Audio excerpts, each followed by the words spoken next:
Okay. And then hopefully YouTube is back up. People can find their way back there.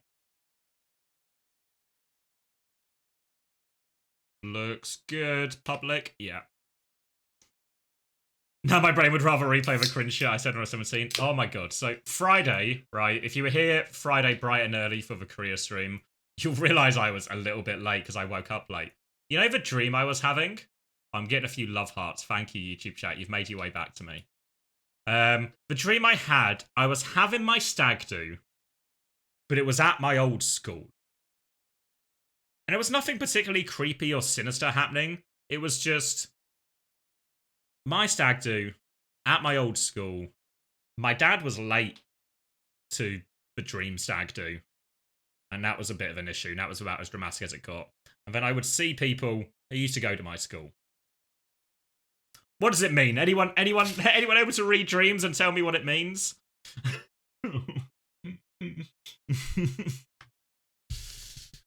Any psychologists here? Looking for a diagnosis. Alright, let me eat this fajita. And then I got my folder of artwork. And we can do a little one.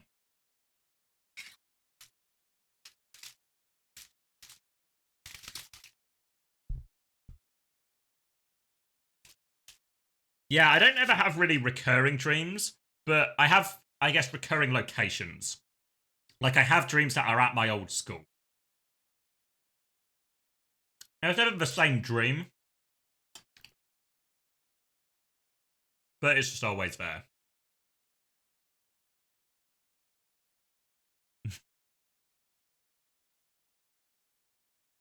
No, whiteboards when I was at school.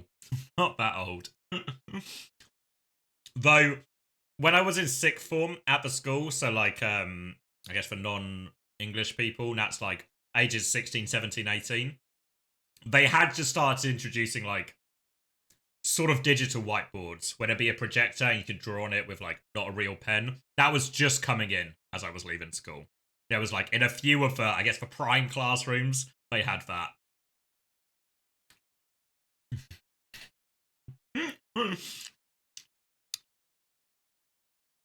I imagine for some of you, that would have been the default.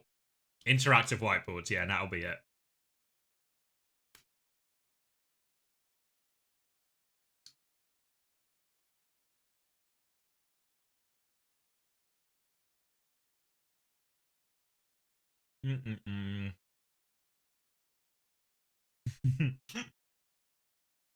I think the dream means YouTube chat is so bad. You're 100% right, Smokebox.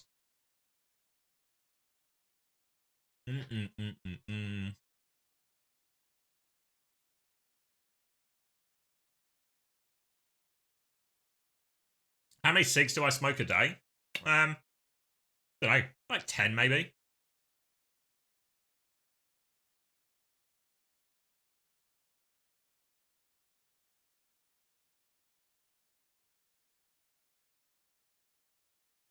Never smoked weed in my work car park. Did not happen. I was accused of it, but I didn't.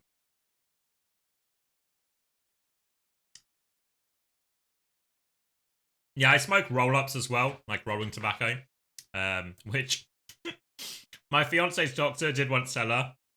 Obviously, smoking is bad. If you don't know smoking is bad, I'm telling you now, it is bad for you. It's bad for your health.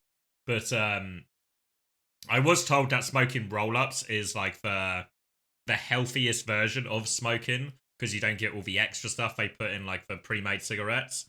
But obviously, the real healthier version of smoking is not to fucking smoke. So.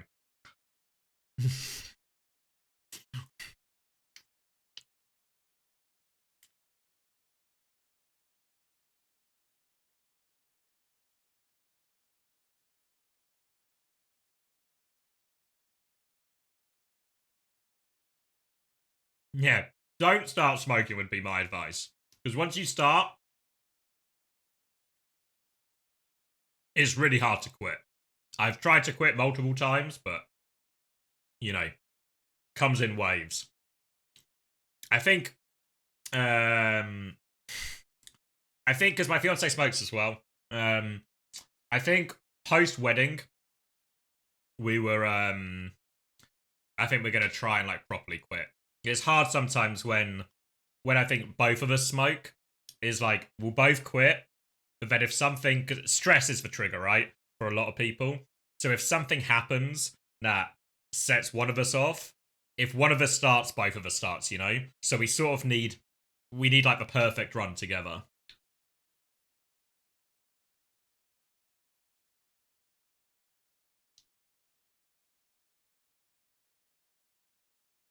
Don't start smoking. I started quite, it's a bit weird actually, because I think I started when I was like 23.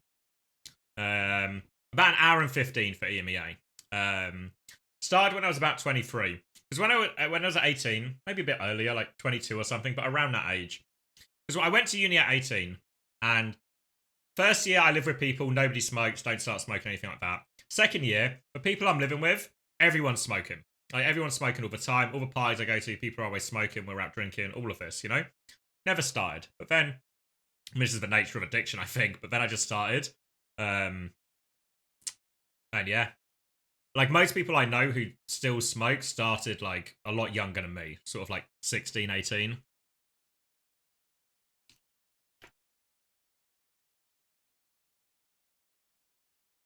But yeah, I want to quit, but we kind of made, it's like a huge cope decision. I'm aware how much of a cope decision it is. But we made the decision when um when we were like, we had been trying to quit at the start of the year, and we were like on off on off. I'm sure if anyone else has tried to quit, I'm sure we've had similar experiences. And then because we were in like the final few months of a wedding, we both wanted to get in like slightly better shape or something as well. So we sort of like coped that we would like, don't worry about quitting the smoking for now. Focus on the weight loss because that'll be more immediately impactful, and then deal with quitting afterwards. And yeah, I realize how much fucking cope that is. But that was the decision we made.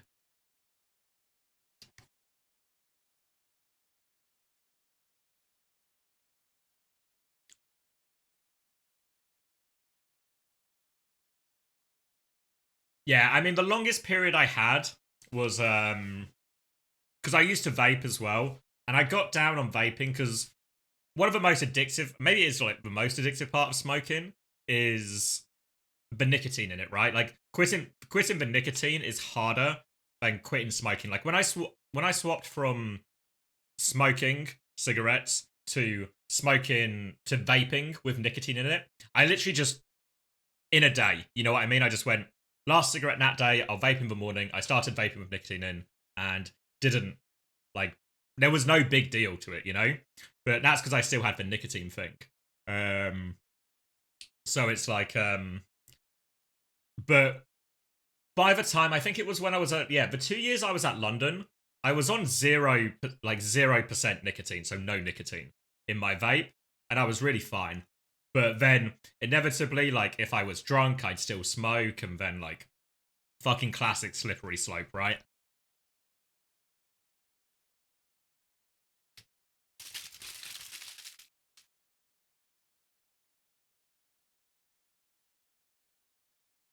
But you know, yeah, wouldn't recommend it because it's really not worth it. It's really not worth it once you start. Did any of the London players smoke too? No. I think in many ways it was probably a big help to me. The fact that when I lived in LA, I was in a house where one, to go and buy stuff, um, to go and buy like cigarettes, it was a 20-minute walk, right? Compared to where I live now, it's a 2-minute walk. So, you know, like the number of times I've been quit, I've been off it, and then something quite stressful happens or something I don't deal with particularly well, and it's a fucking 2-minute walk to go and like get a quick fix, essentially. Whereas in when I was in LA, it's a 20-minute fucking walk. I've got to walk there, I've got to walk back. Nobody in London smoked. No, not nobody in London. Nobody on London Spitfire smoked. It was only me. So also, what I would then have is like the social pressure of being the only smoker. We all work in the same practice room, so I'm going to stink of cigarettes around everyone else, etc. So there was a lot of stuff that would, like, the environment was very conducive to helping stay off cigarettes. But it was always a bigger struggle when I was at home. because a bunch of my friends smoke and my fiance smoked, all of this, you know.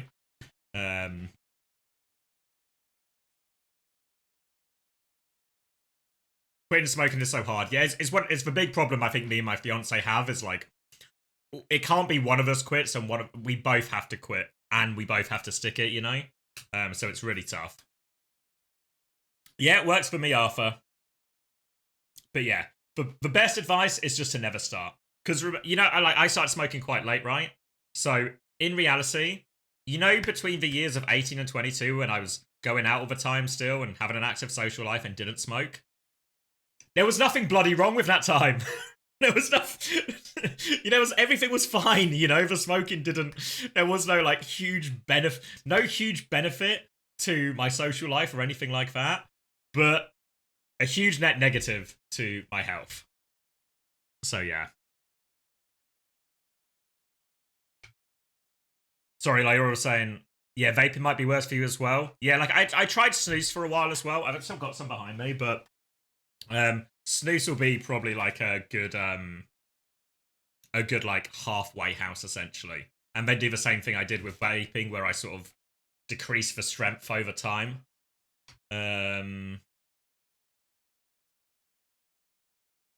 Yeah, so just don't start is the easiest thing because once you start, it's really fucking hard. Why doesn't the government just ban smoking? I mean, because so many people still smoke, it's very much like free consumption, right? You make the same because you make the same argument about alcohol, right? One, yeah, big in terms of economy, but also it's like what do you call it?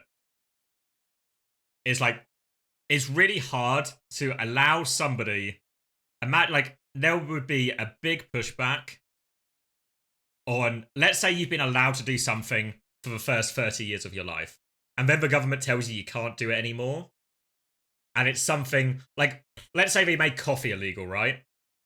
Like it'd be a huge pushback because people would just be like, what do you mean? I've had coffee all of this time, etc, etc. Is snooze that bad for you? I'm not like really not an expert on these things, but nicotine is still bad for you, right? Like the most lethal bit of smoking is obviously a lot of the tar that gets stuck on your lungs and all the carcinogenic stuff. So smoking is worse, and vaping or snooze strips away a large part of that. But nicotine's still bad for you. Like I know it raises your heart rate a bit, and especially regular use will get it through. So it's like nicotine's like the least bad bit, but it's also the most addictive part of it as well. Like, but the hard part of quitting, I think, in many ways, is the nicotine is the real addiction, in many ways.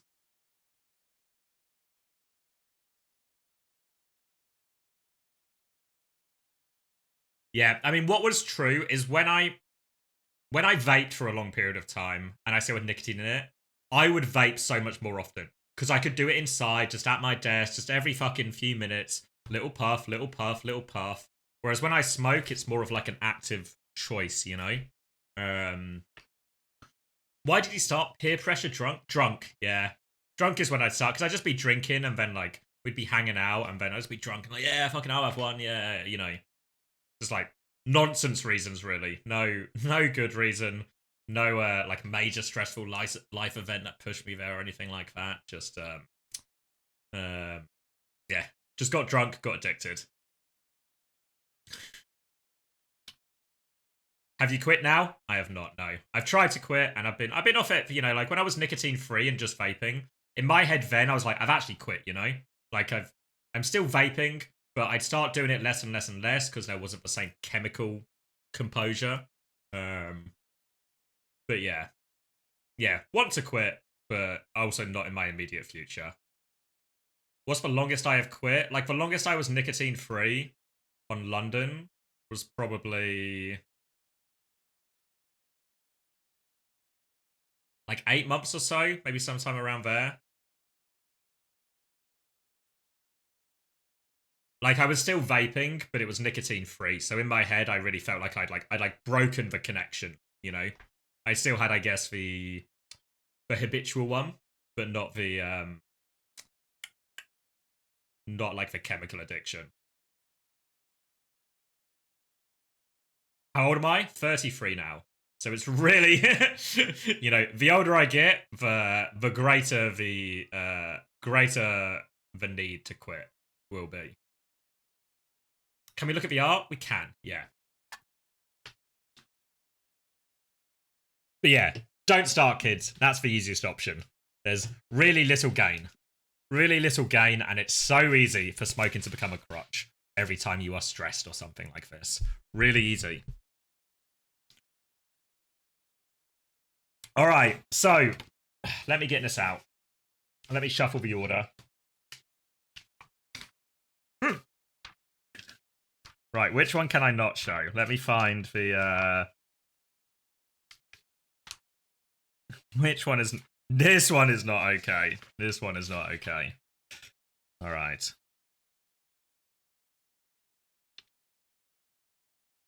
All right, we'll start with that one. Okay. Right. The weirdest thing is that he started so late. Yeah. I mean, just drunk all the time, partying, bad decisions. But unfortunately, of all the bad decisions, that was like, the long-term effects of that one was harder. What's the easy to start, hard to stop type thing?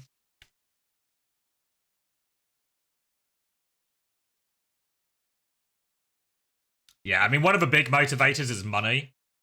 Like, it gets so costly so quickly.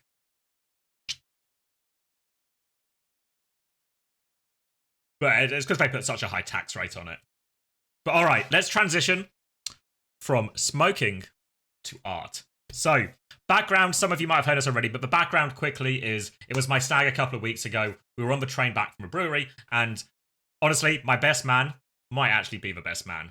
Because obviously train rides can maybe be a bit dull, right? A few train beers, we're chatting, you know, but he spiced it up. On the way to the brewery, he got up at every stop and he gave a little tour guide speech. This is Coleman, Mod Coleman, you might recognise. So he got up, gave a little speech, gave us a bit of description of the town. At first, the rest of the carriage, a little bit hesitant about what is this bloke doing. But honestly, by the end of that train ride, the carriage had been won over. He was getting fucking like pats on the shoulder as we were leaving the train and stuff. Everyone was pretty happy. So then we go to the brewery, we do some beer tasting, we play a bit of bingo. Honestly, I can tell you the other bingo story, the original bingo story, but we played bingo just, you know, between me and my friends, not like at an official hall like Coleman, because he's just fucking class. Got like a little bingo set, so we played bingo between all of us, you know, drinking game rules, no left hand drinking, all of this sort of stuff, bunch of that, punishments and all that. Whoa, thank you, Cran. I hope you're good, brother. Appreciate the raid. Welcome, everyone. You're actually, what a time, because obviously I should change the title to EMEA waiting room only. Obviously OWCS China has finished and we're in the EMEA waiting room. But we've got an art judging contest. I might have to label these as we go, okay? So we know what we're voting for. Cheers, Cran. So, we're having an art contest from my stag a couple of weeks ago where all my friends drew pictures of me. Because as we were coming back from the brewery, we were obviously pretty pissed at this point. So, we needed something to do on this train. Just, you know, keep us all occupied, you know, have a few beers, let's not get out of control. Don't be too rowdy, right? Nobody actually likes rowdy people on a train. So I want to be respectful to the good people of mindset as well. So he printed out a bunch of colouring in images and everyone got some colouring in to do and we all got pencils. Wait, I should go to the big cam for this so you can all see. So we all got pencils and we had to colour in. This is a blank copy. An image that you might be quite familiar with, right? This is me. This is my announcement picture. Outrageously bold in this one. So we all had to colour this in. And then I would judge all of the artwork and pick a winner. So, group of 30-year-old men. Not 30 at the low end as well. Colouring in, pissed on a train. Actually, couldn't ask for a better setup for the night out that followed.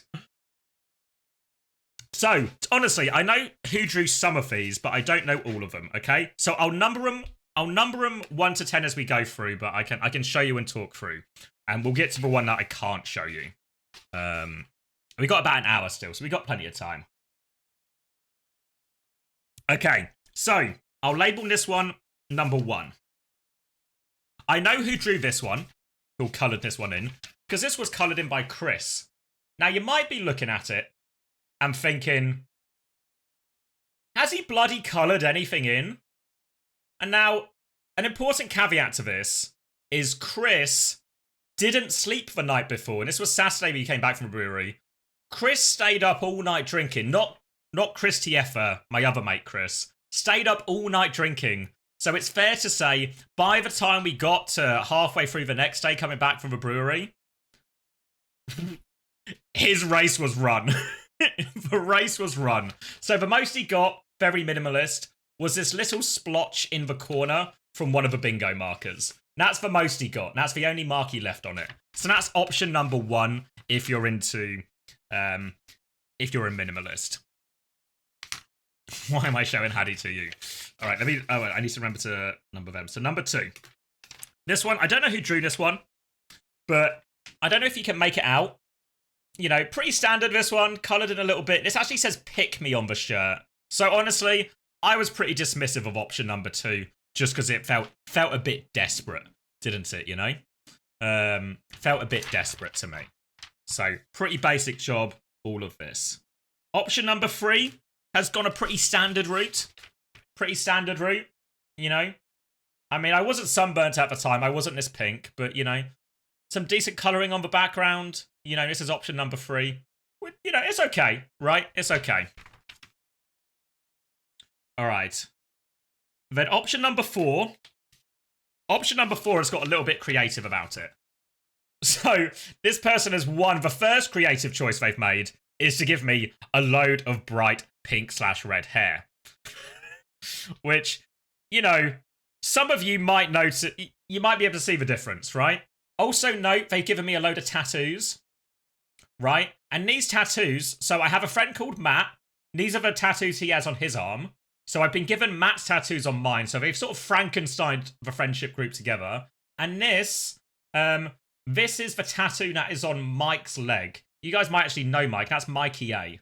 So he has this tattoo on his leg. So they've sort of Frankensteined all of us together. And they also wrote, if you can see, maybe the text in the way, they wrote 10 quality in the corner. So seems a little bit, you know. All right, what was that? That was option number 4, right? The tattoos was option number 4. Grav9 Michael Adams. That's for fella. Okay. And then this one, I think pretty basic. This is option number 5. It's pretty basic as well. You know, they've given me very pink lips. Highlighted, you know. I quite like the colouring on the shirt. A little Cloud9 logo on my elbow as well. You know, pretty basic. Give me blue nails as well. They've also, you can't quite see, the yellow's hard to see, but if you look there, you can see they've given a big shiny gleam on my head. I don't know what that represents, and that would never happen. Now this one, I've lost track of the numbers. This one is option number 6.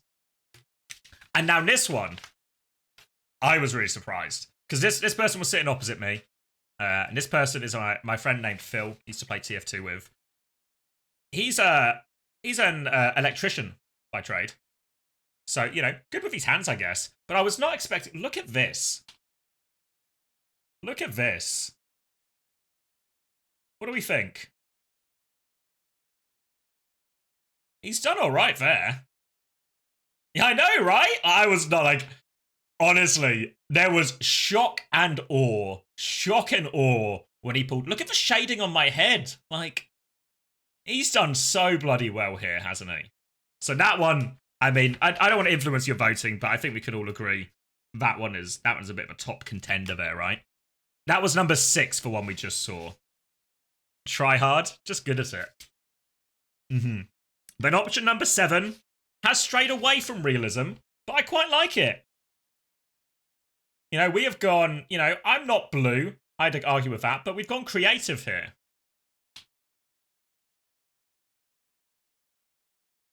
You know, that's quite good. And the background detail is really good. Because I did some of this coloring as well, and the background was actually like, there was a lot of background to fill in. Who wrote Megamind? But I really like that. You know, like, this wouldn't look... If I hung this up behind me, I don't think it would look out of place, you know? That was option number 7. Okay. All right. This is option number 8. This one has also gone down the creative route. Written fucked on my forehead. To be fair, after the Friday night, I was fucked. So it was an accurate label. Also a good job. Also a good job on the background, I think we can all agree. Blowjob, yeah. Very much blowjob lips, yeah. Why am I yellow? Just... There was only so many pencils, right? And let's just say beige and pink were at a premium. So some people had to get creative with the colouring choices. Love the earrings? Yeah, maybe I'll get my ears pierced as a result. Maybe I'll get a little fox tattoo on my head. So that was option number 8. Okay, option number 9. This one. Gone pretty standard. I don't know if you can see the logo. This is Tezek. This is the TF2 team I was in for the longest time, and those are our jersey colours. Black jersey with yellow trim. So obviously I got a bit of an appreciation for that. This person was able to get hold of a beige. They've given me a red spotty head, which you know, obviously upset my fragile ego. But yeah, the Tezek shirt is a nice top, a nice touch rather. A little bit of colouring in the background, but not too much. So it feels like they ran out of stamina. So that was option number 9 there. Option number 9 for the Tezek shirt. Okay, option number 10. Or actually, there's only 2 left, okay? So, penultimate one. This one, a bit of colouring in the background. They've also given me a teardrop tattoo, which I believe... Is that the mark that you've killed someone? But they've done a pretty decent job on the background here as well. They've given me my glowing red eyes, right? My trademark feature. Some decent colouring in the background. And a teardrop tattoo. Okay. And then this... Oh, wait. Well, actually, I'll make this one number 12, actually. Okay. Then there's one that I can't show you. So this one I can't show you due to Twitch terms and conditions. I don't know who drew this one. Hope it wasn't one of my uncles, honestly. And this one has also given me a teardrop tattoo. But more significantly... has given me a Hitler mustache and a Hitler haircut. So unfortunately, Twitch terms of service is pretty, you know, protective about not to share Nazi imagery. So we're going to play it safe here and not get my Twitch channel banned. But that's option number 11, if I've got that right. Yeah, that's option number 11 there. Okay? So we're not... I mean, I don't have a photo. Maybe I'll put it on Discord later. Okay. Then our last entry, this is from my friend Matt. This last entry, Matt was sitting opposite me, so I got to watch his whole artistic process unfold. And one of the greatest versions of art is obviously, you know, what is the message coming from the artist? And this guy didn't intend this from the get-go. I got to watch this unfold and the idea develop and form in real time. So, take a look at how Matt drew me. So he started off, he's done well in the background there as well. He started off with the yellow, because that was the only colour available. And then he started off with the yellow, and he was like, I don't know where I'm going with this. He was doing the background for a while. He didn't know where to go. And then he thought, wait, yellow, skin. I've got a blue pencil. Blue, yellow, blue. Marge Simpson? I'll Margify him. And then... that's how I got Margified. Even the dress is green. Like the dress... But my t-shirt being green with the red around the collar... That's actually just Marge Simpson's dress. He's actually just he's fully Margified me. And he's done a pretty decent job on the background, as you can see. A few people lost a bit of stamina around the background, but not old Matt. He was able to get it all in.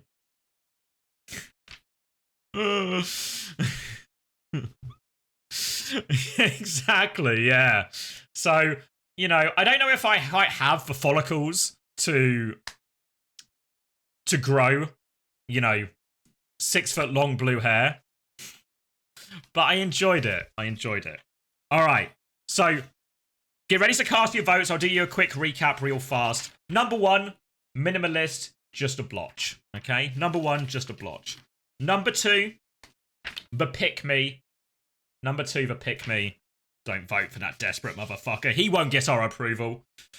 Option number 3, pretty standard. Pretty pink, pretty standard. Number 3. 4 is for Frankenstein, where I have everyone else's tattoos. 5 is for Cloud9 tattoo on the elbow. Nice shading on the t-shirt. No background though, worth noting. With the gleam on the head. 6 is our resident, I guess, actual... This guy could actually go to Korea and draw and just go to the OWCS matches in Korea, go into the crowd and just draw expert artwork for no good reason. He's got the skill set for it. That's option number 6. 7, we're in the multicolor world, okay?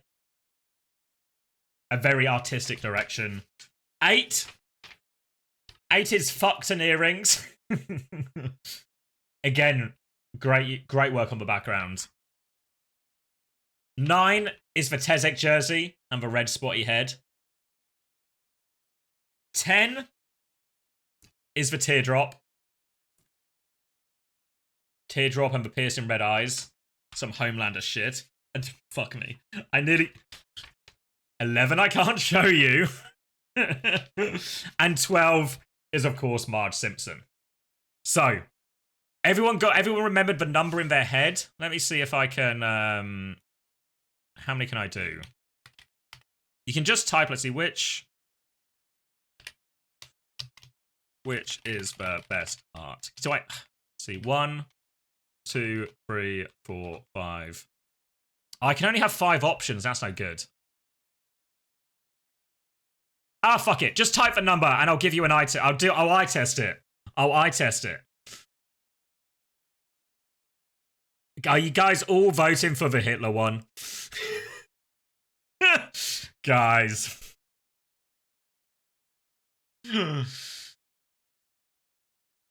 6. Yeah, a couple of 6s in there. 6 was good. 12, a few Marge Simpsons.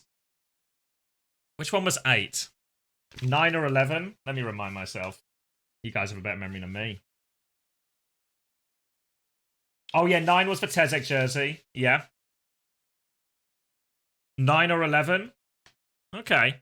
7 or 12? Which one was... 7 the multicolored one, right? Oh yeah, 7 was the multicolored one. That's a good choice. 4... Oh yeah, 4 was for Frankenstein. Not a bad shout, I think what I did is I narrowed it down to a top 4. Obviously, your guys' consensus has very much been Hitler-based. But I narrowed it down to... Where is it? I've lost the... I narrowed it down to a top 4. So I can do an actual poll for the top 4. This doesn't match all of yours. But my top 4 was 1, the artistic one, of course, right? High quality here. The multicolored one. Again, really like the artistic expression. Of course, the Marge Simpson. How could it not be the Marge Simpson in the top 4? And then, where is it? And then... It was not... I've lost it now. Or is it? Oh, I've turned these ones over. Okay, yeah. And then... It was the fucked one. Because again, I think there was big artistic license. So we can do a poll between the top 4, I reckon. And then we can decide once and for all. And all of you can stop voting Hitler. Which art was the best? So, was it 6? I'll put realism. So that was the good one. Realism. Won't allow people to spend money here. And then 7. I'll write colourful. You guys know what I mean when I say these ones, right? And then 8, which was for fucked plus earrings. And then 12, which was Marge Simpson. All right, 2-minute poll. We'll get it in. And then this will be final. I'll tell you who I picked afterwards, okay? Can I view the results live as they happen? There we go.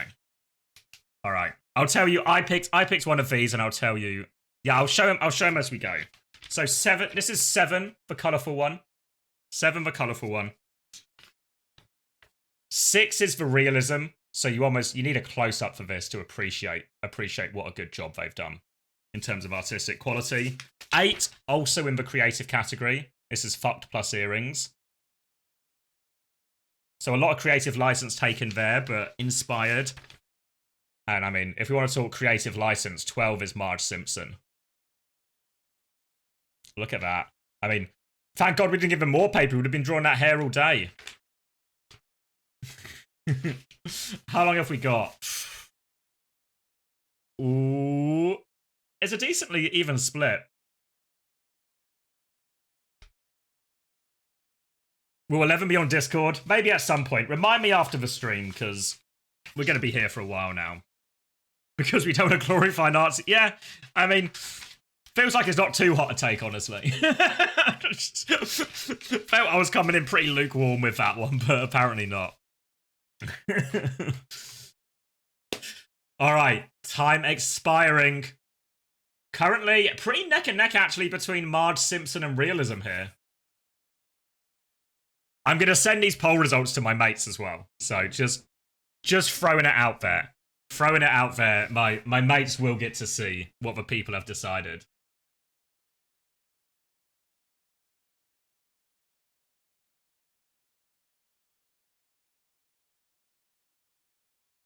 All right, only a few seconds left. Get your votes in. Only 1 vote per person. Terms and conditions do apply. Colourful one is the lowest. I mean, this is top 4, right? All right, locked in. Marge Simpson wins, honestly, right? So, full disclosure. Oh, I should have. Let me show you the results as well. You could have seen it on stream, but yeah, there we go. So, my pick.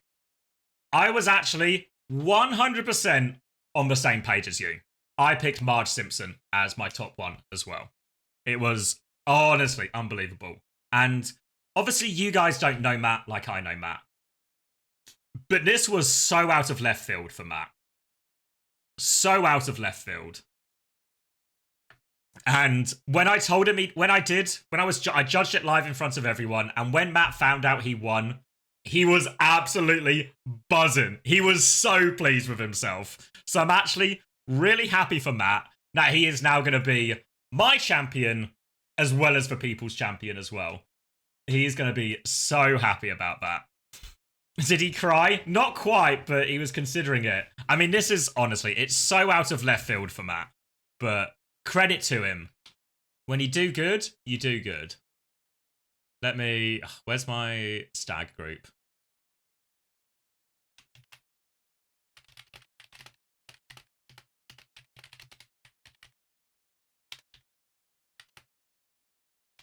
Matt wins again. It's a Matt sweep. He will cry now. All right, catch you in a bit, San.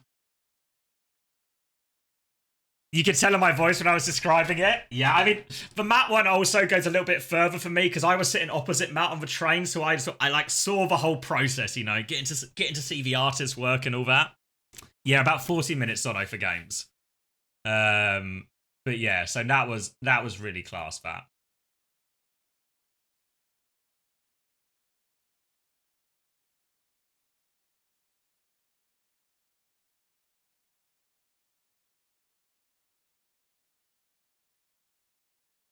Did we ever establish a prize for the main FPL league by any chance?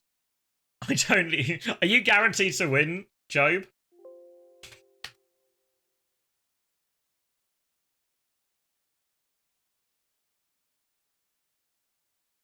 Tell Matt I love him. I'll let you know. I'll let him know, Benji. Like 90%. Should we look at the Uncoachable League? What's a fitting prize for being the Uncoachable League winner?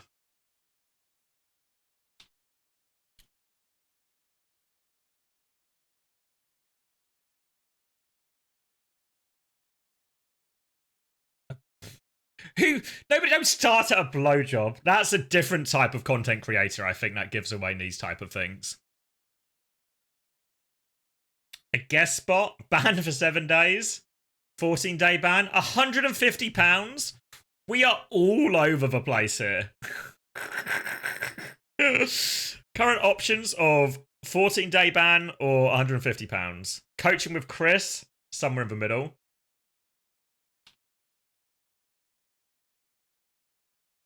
Oh, I appreciate it, Lyora. Yeah, I always try and reach out. I know I'm locked out during the actual casting, but when we're just chatting, I mean, especially when I'm solo, gives me someone to talk to.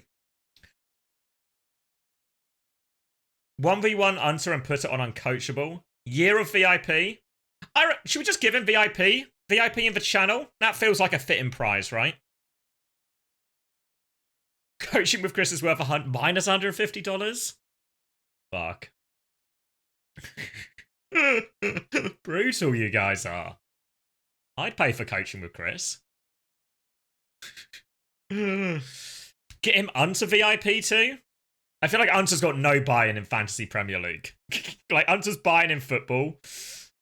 You can actually see when me and Chris and Unter are on a call and football comes up for whatever reason and me and Chris start talking about football, you can actually see the cartoon-esque image of Unter's brain picking up its briefcase, putting on its hat, and just leaving his fucking head as me and Chris talk about Man United for the umpteenth time of Max's life.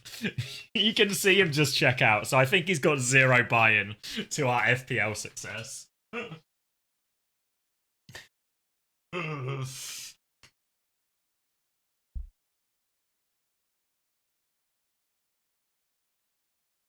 Great year to talk about Man United. There has been plenty to discuss. Plenty to discuss. I think...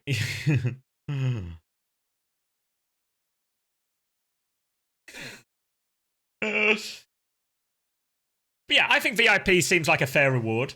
We can maybe even make it a yearly thing, right? Yearly winner for VIP.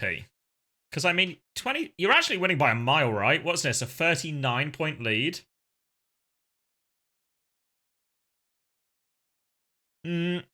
About 40 minutes, just under 40 minutes for the games. You've seen Ten Hag to Leverkusen? I have, yeah. Happy for him. I think any manager who manages Man United recently, it's a rough fucking job. So, you know, happy to see him get another chance on another good team. Big shoes to fill, right? In the form of Xabi Alonso, but Bayer Leverkusen's still a good team. Good opportunity for him. So happy for him. Who gets relegated first, TU or Man U? Trick question. Neither. Thoughts on Wrexham? Yeah. Like, I mean, I watched season 1 of Welcome to Wrexham.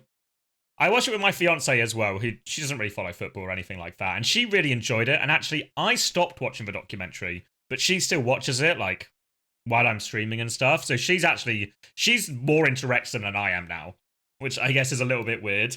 But I think the documentary is actually really high quality. It does a pretty good job of showing the meaning behind football, behind beyond just, I guess, the stereotypical, blokes like sport, yeah, football. You know, it shows a little bit about the meaning it has. The meaning it has for the players, the people, and the community that follow the club. So I think it does a really good job at that.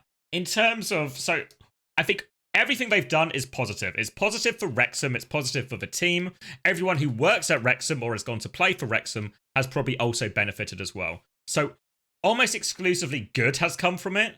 But I think there is still like I guess, I don't even call it competitive integrity. Because I think what is also true is, in reality, part of the reason they found so much success and skyrocketed up the divisions is kind of just because they have more money, right? You know, like when they were whether they were in League 2 or the conference, and they've got like a TikTok sponsorship, you know, Like, I mean, they've just got more money flowing through, right? So they're able to pay better salaries, better players, and that's a great way to move up the divisions, you know? So there is that aspect of it, but I think you compare that, they're at least, I think they are genuinely respecting National League. Thank you, Archie. But I think in terms of respecting the club, respecting the people, and investing back into the community and the people and the town where it's from, and putting Wrexham on a map, I think everything they've done, even though it is just money can be used to make sports teams better, especially if it's more money than the other teams have available, aspect to it, I think everything they've actually done has been positive for all of it. So I think it's hard to judge it too harshly, even though I think in terms of what has happened, it is akin to what Man City have done, what Newcastle have done, and what Real Madrid have done at times.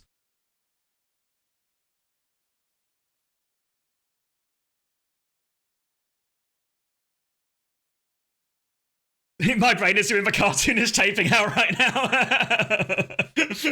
Briefcase and hat.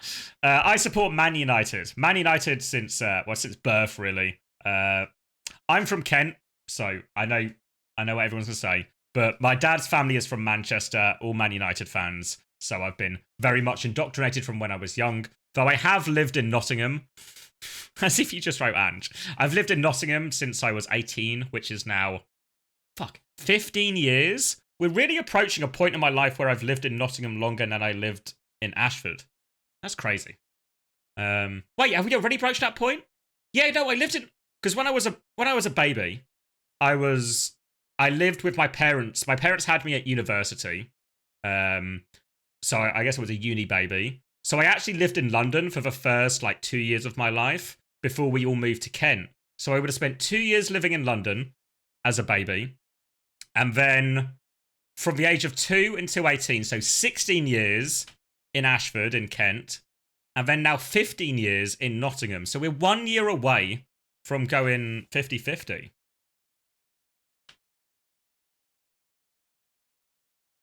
They were young. Yeah, I think my dad was 21 and my mum was 20. I think, yeah. Yeah, thanks for the gaga. Yeah, because obviously my parents were at university, so not a lot of money going around. So once they had me, they couldn't afford a babysitter or anything. And my dad's family from Manchester, my mum's family from Ashford, so no family nearby as well. So my mum just used to take me to lectures. So just newborn baby, off we go to the lecture. And that's probably why I'm so smart, right? That's probably why I'm so sort of cultured and intellectual. Because I was attending university at the age of before I could walk.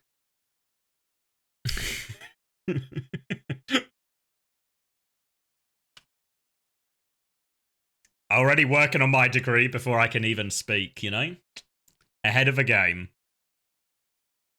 You see, Sunderland got promoted. Oh, really? Good for them. Back in the Prem.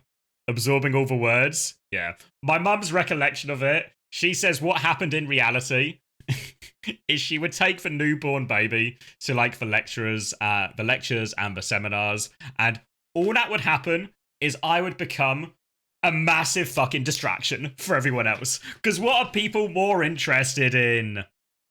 The lecturer and his information about the world? Or a little baby? Look at the little baby. What a cutie. You enjoy the lecture? Yeah. So I probably single-handedly derailed that course.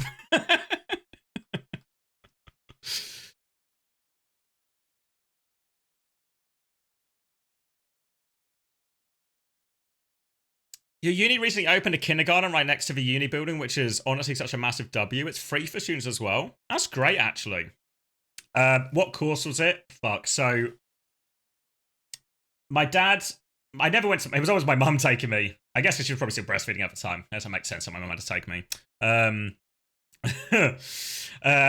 My dad did, I think it was still called computer science.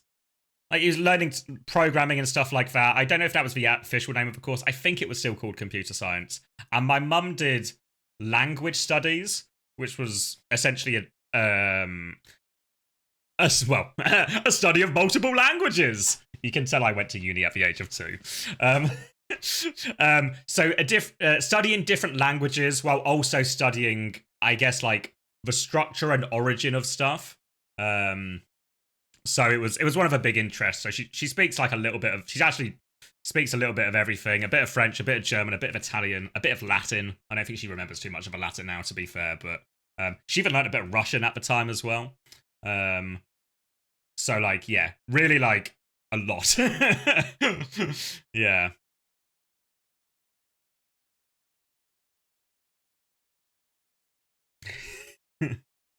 Your mum wasted her money? I don't know. Well, to be fair, my mum was like a full-time housewife because it was more cost effective for her to look after me and my sisters than it was to pay someone to. You know, like the cost benefit analysis was, it's actually cheaper for my mum to do it, and it also means my mum gets to spend all this time with her children. So it was like a win-win from that point of view. So my mum, yeah, so got her degree, left uni, looked after me and my sisters for bloody ages. And then as me and my sisters grew up and eventually, you know, like the youngest was like teenaging, we look after ourselves, she started going like part-time back at a school and stuff, helping like some of the more challenged children in terms of like extra reading and extra support, and then eventually became a teaching assistant. And now she's become a librarian as well, so it's like yeah.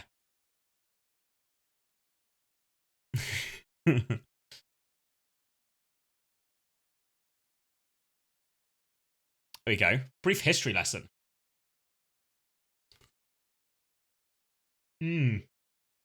All right. You know what I need to do? The fantasies reminded me as well, before I just get distracted by the good old days. I've sent Matt's congratulations to him for winning again. Fill in second place. And then I should do my fantasy rosters before I forget. So let's go. Let's go. Has everyone else made their changes already? What's everyone's situation fantasy wise?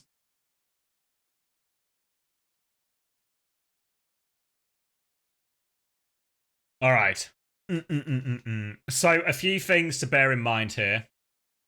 One, the quality of the rosters, and one, a little bit of longevity. So Kellex is playing VP today. What do you mean? Of course we're running ads on the website. Do you think a website pays for itself? Never cared? Come on.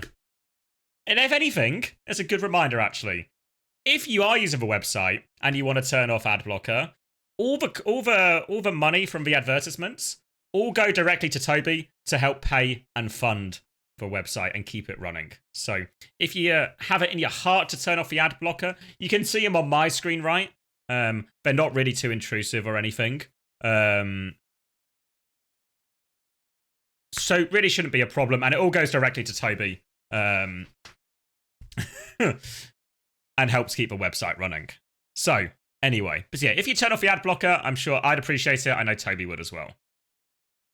Alright, so hold on. Let me lock back in. Fixtures. Rocket versus Team Liquid. Tricky fixture, but maybe it's the best we can do. Do they pay more if I click on the ads? I don't think so, Vesco. Maybe in like a very long-winded way, and that's it, you know, it proves that they're more popular and they'll invest more in it. But, you know, it depends. There's a free IQ test up here as well. So, obviously, I went to uni at the age of 2, so my IQ is quite high. But if you guys want to see your IQ, and how much lower it is than mine, you can check it out. Let me do my changes first, because I can't miss... Look, guys, I can't miss roster deadline. I'm going to be tamping if I miss roster deadline.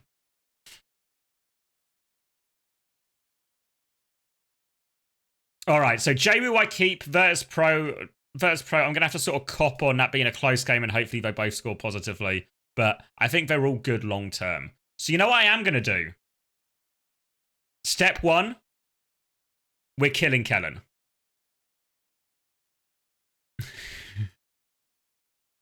Step 2. Who are we going? I was going to go... So lots of people are saying Ziad, right? I'm going Infected. All right? I'm going Infected. Because I'm hoping Infected plays a lot of ball. If Infected is not on ball, I'm going to be mad. But trust my process. We're going ball because, look, Team Liquid have a tough game. That's Korea. There we go. There's North America. So they have a tough game against Nightmare, right? But what is their run of games afterwards? Okay, GK, also a tough game. But then, Infected, I'm going to get him and I'm going to forget. Because look at Infected's finish here. Supernova, Sakura, Dildux. He is going to be a point machine. Point machine come the end of the season. So I can buy him now. He'll get decent value in these games. If he's playing ball, he'll get outrageously boosted. And I'll be pretty happy. I'll be pretty happy with it. So I think this is, I get Infected in, and then he doesn't leave my team for the rest of the season. That is my anticipation. Not right now, Google Drive. I'm trying to figure out my roster.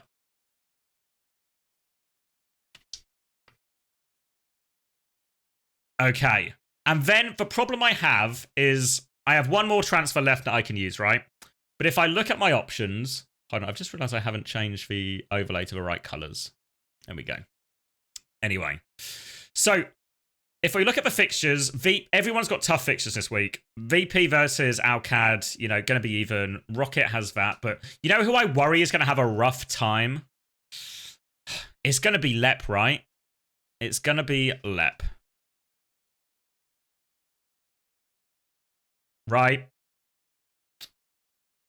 So it seems really hard to justify Lep's existence on the roster anymore.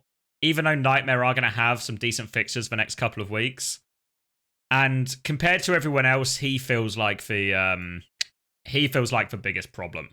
The question then becomes, though, right, I've got 16 budget, and this is not a lot. I need a support.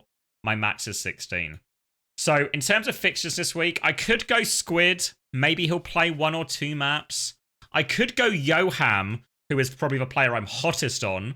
Because Quick Esports, remember, have Frost... Oh, I've lost it. Frost Tails, right? So I think Yoham is good for it. And then Quick, they have a tough game against Alcad, so maybe I need to sell him next week, right? And I've only sort of pushed the problem. I've sort of kicked the can down the line, right? And I think there might be a world where I'm actually just replacing a support every week to chase good fixtures. You know, for the supports. But maybe that's okay, because I think long-term, what I want to do, next week if I have the money, it might be a JWoo out, Sugar-Free in. Because if I look at the SSG fixtures, right? All right, they play GK. This is going to be a real tough game. Sugar-Free will probably still score fine, because he always does. But after this, next week, SSG play Supernova, Money in the Bank. SSG play Sakura, Money in the Bank. SSG play Extinction, Money in the Bank. So then once I get to week 4, 5, and 6, Infected and Sugar-Free are just big money every time, right? So I just need to try and set myself up for that.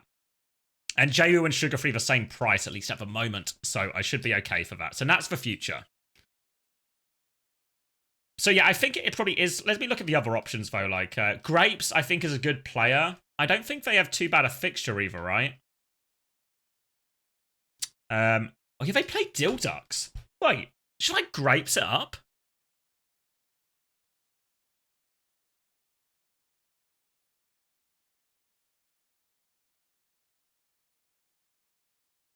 Wait.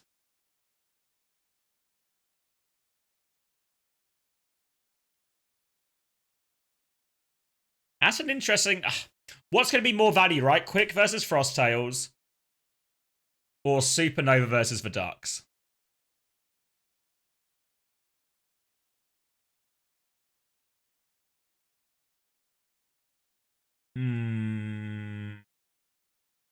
Sakura versus Extinction. I always get these two teams muddled up because everyone's changed names.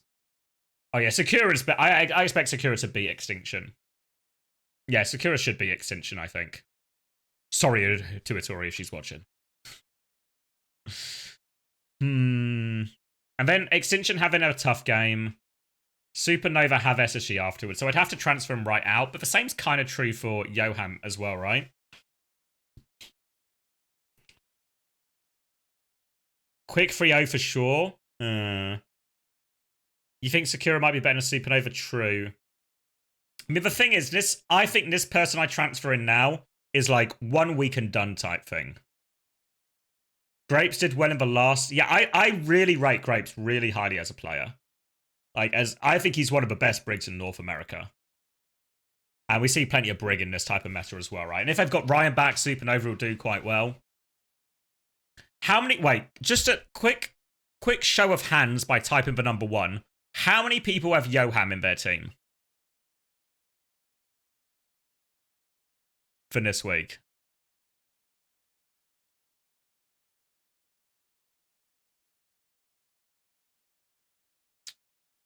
Okay. And it's not everyone, right? But it's as a percentage share, it feels like it's only a smallish sample size, but like 50.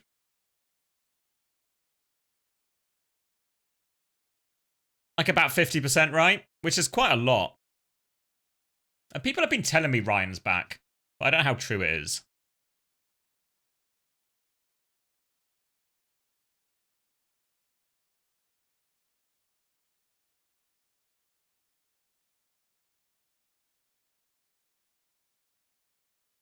All I'm thinking is, does everyone know what I mean when I say differential? If you've played fantasy sports before, you do. But differential is basically where you pick a player who is low percentage ownership to try and catch and overtake people. Because if everyone has Yoham, I might score good points from Yoham and feel good about myself. But if everyone else has Yoham, I don't gain any distance on them. So I need a differential.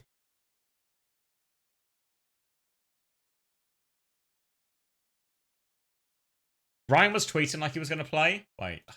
What's Ryan's Discord? Fuck, what's his Discord?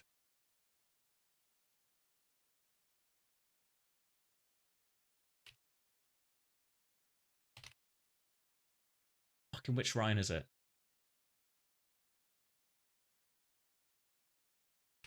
Yo. I'm just going to ask him.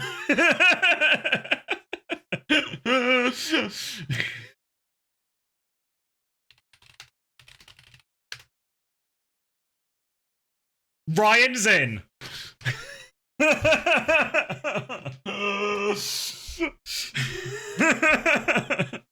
I'm exploiting my position and my connections. It's not insider info. We all know it. You guys were telling me first.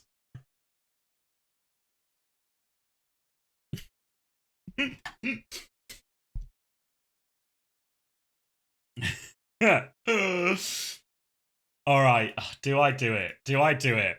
Because Yoham is the safe option. I think we can all agree. Yoham is the safe option.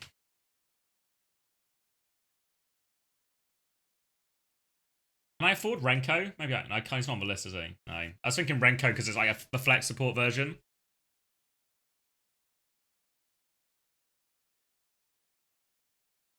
This is the whole FPL. Ryan is on the bus. He's on the bloody bus!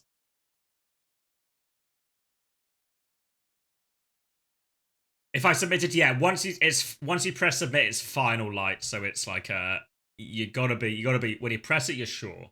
I've only got like 17 minutes left as well, so I have to fucking... Yeah, fuck it. I'm going for differential. Supernova on top. Add him to the roster. He's got no face, but he's got heart. His total score is -6, but the only place you can go from -6 is back up to the top. He is a main support, and now I know I'm running double main support, okay? No, I feel like nobody else is going to be doing this. Nobody else is going to be doing this. So, it's a gamble. I'm sure. But, you know what I mean? You got to gamble to, you got to gamble to win. That's why Bruntley. I'm actually, if Infected doesn't play ball, I'm just going to probably send him some abusive DMs. Just going to send him. I think it's fair. You know, sometimes I'll use my connections for good, like finding out Ryan is playing. Other times, I'll use it to send abuse to Infected if he plays the heroes I don't want him to play. you know, swings and roundabouts. All right. Infected is my tank. Ooh, Tarakan on YouTube chat. I'm running Vega and Kellex as well. Okay. Yoham, surely. We're going differential. We're going differential here.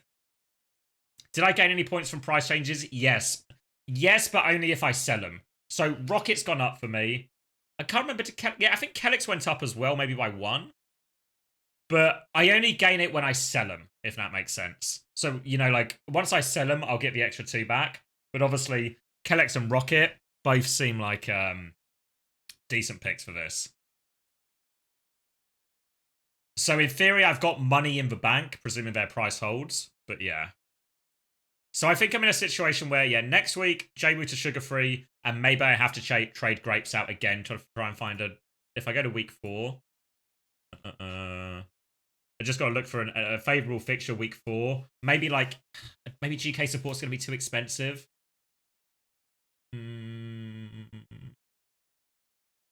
Yeah, maybe it's a little bit tough, Maybe it's a little bit tough, but I'll figure something. I'll cross that bridge when I come to it, eh? Maybe I'll have to go for like a Sakura or Supernova, maybe. Maybe that'd be the gamble. Hit like a Sakura support if I could. But we'll cross that bridge when we come to it. Oh, hold on. Someone is at the door. All right, locking it in, answering the door. Right back.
I'm back. It was our good friend at Amazon Prime, delivering me something I need for the wedding.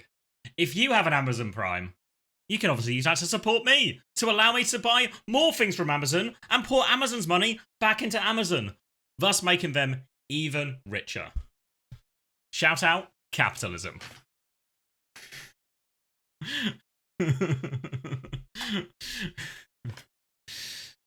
The wedding ring? No, my ring arrived this morning. I need to try it on. The service I've been using, basically, I order it online, they send me the ring, I try it on, if it doesn't fit, I send it back, new size, blah, blah, blah, and then once I have the right size, I engrave it. They've been very good, because I've had to send it back a couple of times, because if you've ever had... thank you, Melon Man, from Amazon, thank you! Appreciate it. If you've ever had, like, ring measurements done, the sizes they only go up in millimeter increments, so, small changes. So I think I'm really hopeful this is the correct one. And then I can send it back, I can get it engraved, and then we are good to go. And I'll have my ring on my finger in a couple of weeks.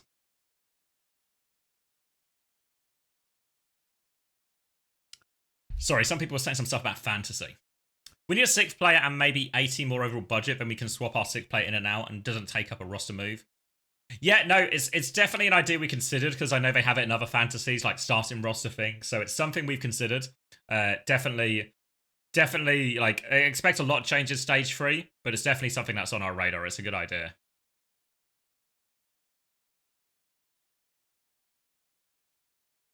What are we talking about the chair? Yeah, the chair stream feels like that's like an origin event. You have to be a real day oneer. Who's my tank? Infected is my tank. I am praying for ball. I'm also praying for more fajitas. My prayers have been answered.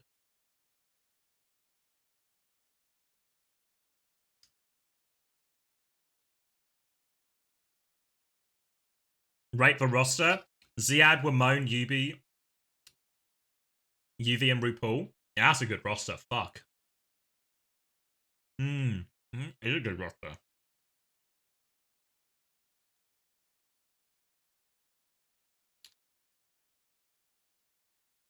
The chair stream was a canon event. And yes, status, there are more games today. EMEA hasn't finished, it's just starting. It's just starting. I've been streaming all day because I very kindly got a big old raid from Karq. And then I got a big old raid from Cran. So everyone's been very kind today.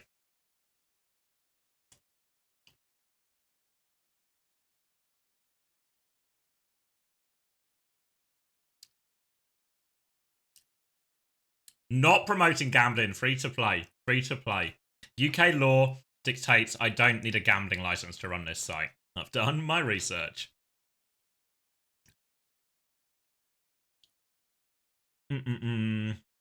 Excuse me, streamer, are you... Wait, where am I looking? Rate mine. Mag, Checkmate, Knife, Landon, Vega. Yeah, pretty good. I think Mag's got a decent chance at scoring all right. He scored well last week. He's got another decent chance. It's a really, really high-pressure game, actually, for Genji, I think. The Knife is the big gamble, but hopefully rewarded. Why is UB playing over Psycho? Just for comps they're playing, right? They're playing a lot of Ram, a lot of Malga. Sim goes nicely with all of that, and it really is, like, TM's unique feature. He sung Checkmate, Rocket, Lep, Landon. Yeah, I like it. I just sold Lep. Lep is the big worry there. But, forgot Nightmare playing SSG today. Yeah, that's reasonable follow-up. Never been raided by the police. No. I was evacuated from my house the other week by the police, though, because there was a fire and a potential explosion coming, which was an interesting event. Had Landon since day one. That boy, my point printer for real. Yeah, hopefully he's on for a good one as well. Willie, Zera, Rocket, CJ, Landon. Scared for this week? You'll be alright with Quick. Zera is the rough one, isn't it? Like, gotta crossing your fingers. Pete's half the world is crossing their fingers for Knife to play. Half the world is crossing their fingers for Zera to play.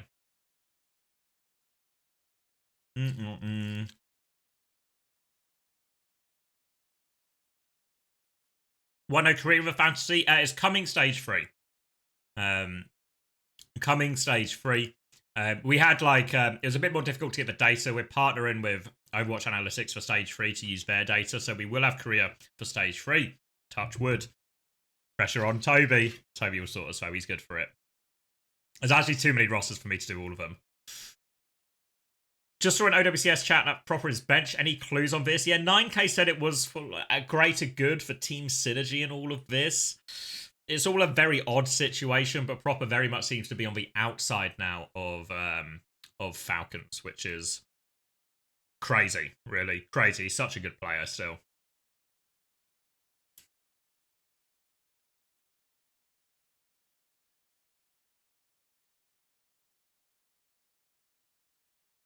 Could play both of them. It's true, no idea. It's true.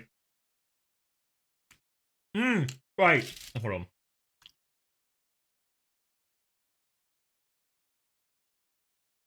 Yeah, I mean, he's always been a very vocal in-game leader for all the teams he's been on. Properness, as we're talking about. But I think the problem is Falcons seem to be having is, or the implication from 9K's tweet, is they have too many leaders. And instead, they want to like take away voices, actually, give more room for other people. So, I mean, maybe that's just a cope reason and it's really for something else and they're just using that as like the public-facing reason, but there's some legs in it. You know what I want to show you? If I go to the leaderboard... Sorry, someone asked... Sky Me On also asked, have you considered having a weekly leaderboard in addition to the total leaderboard? Yes, I think it's a good idea. And if it's not already on Toby's to-do list, and Toby is listening right now, I think it's a good idea, Toby. We should do it. So if we get... But what remind me of? Bottom of the leaderboard, right? Because most people... Toby says it's on the list. Nice. Thank you, Toby. Thanks for the spray. Of course. We've been live a long way, so people are getting there. People have been getting their drops. Thank you, Sacrifice74 as well, for the 200 bits. Thank you very much. Oh, and Stios.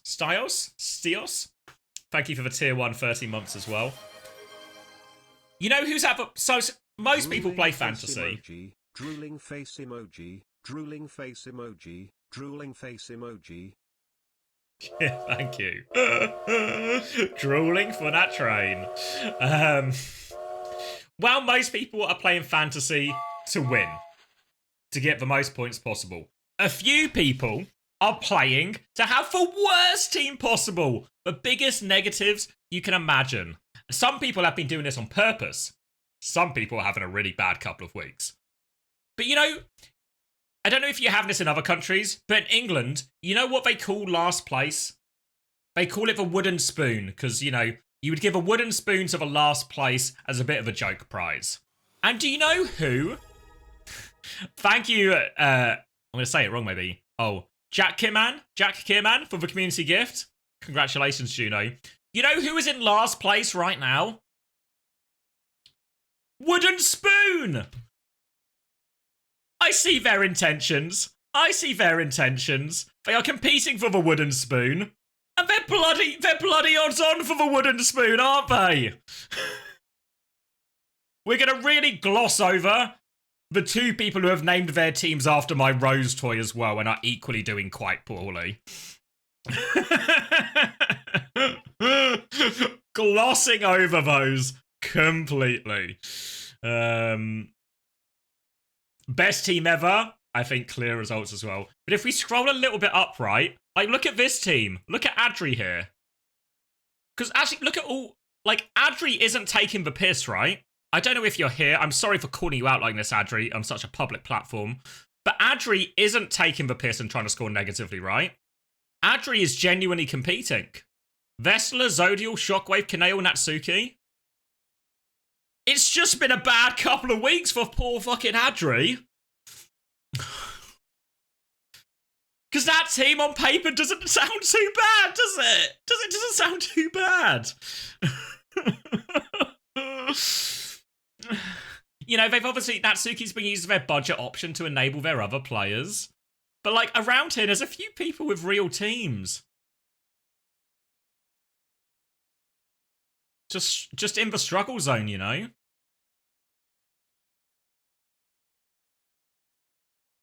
Where is it? Yeah, there was one team that had, like, all Korean players. Maybe it's gone up a little bit now. Maybe there was week 1, there was an all Korean team right at the bottom here. Oh, yeah, maybe it was this one. This one has like Mag, Who Are You, Ryan, Bliss, Twilight. 5 points. Fuck. All right. Let me get the clean feed up before I forget. Hold on. Announcements. No, info. Clean feed. All right, let me show you my beautiful face for a second so I don't leak the clean feed out of respect.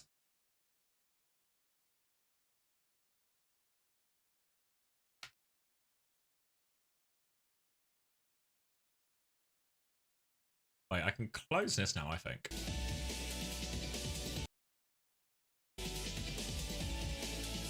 Oh, there we go. Background music. And we're back. You guys can see it too.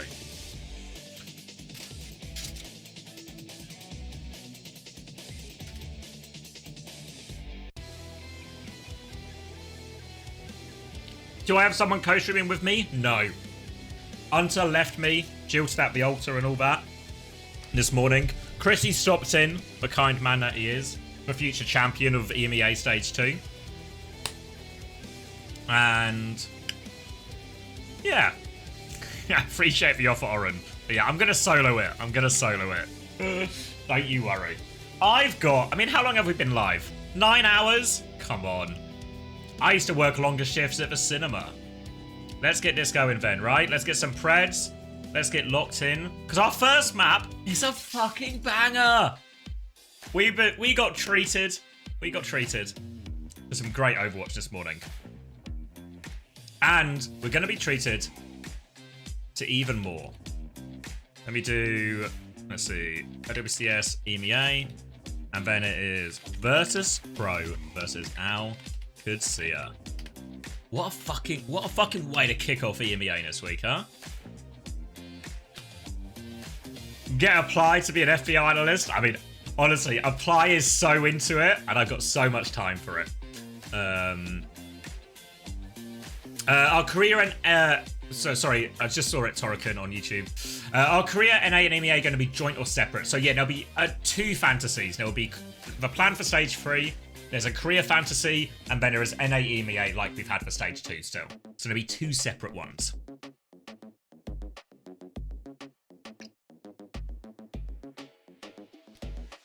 Gamba, we can gamba. Alright, who is going to win map number 1? Virtus.pro. Remember, Virtus.pro should have map pick on map number 1 as well, because they finished a higher seed in Stage 1. So map pick and first ban for VP. Predictions are up. Let me finish this for Heater so I have the energy.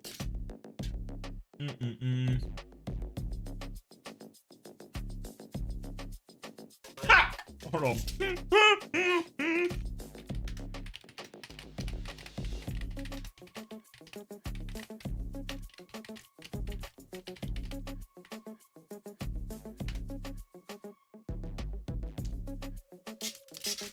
Sorry guys, it's rude of me, but it was a funny DM, I promise you.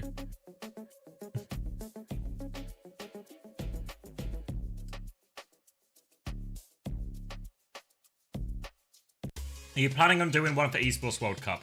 If we can, yes, but it all depends a little bit on access to data and stuff. Jacob in YouTube asks, why separate them? So this is for separating NA and EMEA from North America. It's mainly the scheduling is scuffed. Because there'll be weeks where North American EMEA, their schedules are perfectly synced throughout the entire stage, all the way through the regular season, all the way through playoffs. In Korea, it doesn't line up with North America and EMEA. So what you'll get is there'll just be weeks where North America and EMEA aren't playing, but Korea is playing. Korea also have more teams in their groups as well. So Korean teams play more games in the regular season, as well as having the seeding and the last chance qualifier. So Koreans will end up just being higher value picks on the basis they play more games and therefore just get to score more points.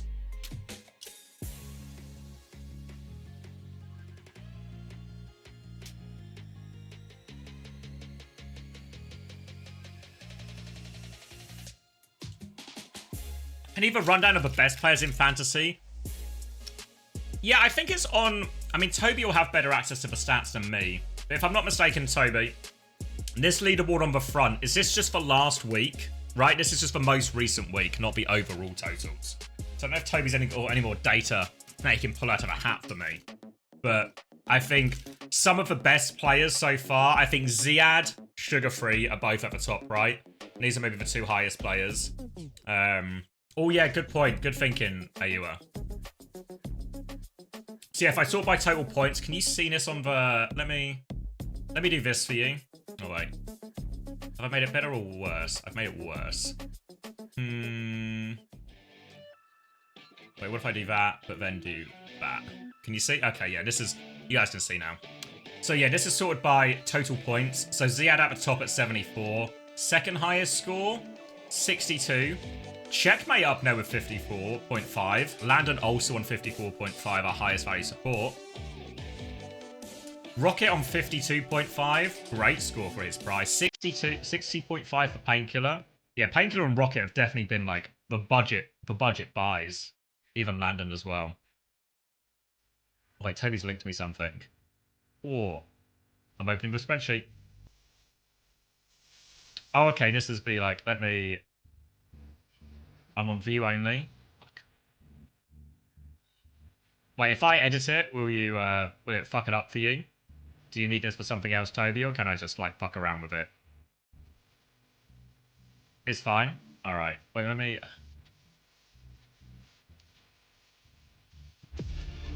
Fuck away. Thanks, Toby. Make a copy. Yeah, maybe that's just.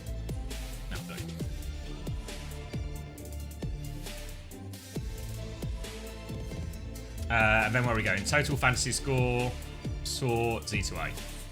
Okay, so this is our, maybe a little bit, let me zoom in a bit for you so maybe it's a bit easier to see. Alright, so Ziad, top, then Sugar Free, then Painkiller, then Landon, then Checkers, Rocket. Kev's still doing well, actually. That's, it will now be 7th. Then Kellex. Lubda actually doing quite well. I feel like Lubda's been a bit of a sleeper pick for some people. Heesung doing well. Jawu up here. Infected, really weak 2 carried Infected. But yeah, good score. Kellen's still doing pretty well. Yeah, Kai up there. Chronic, Willis, a great budget pick for his price. Knife, considering he only played like one of the weeks, is right up there as well. Okay, yeah. I killed Simple and who are you this week? Smiley face, I think a good choice.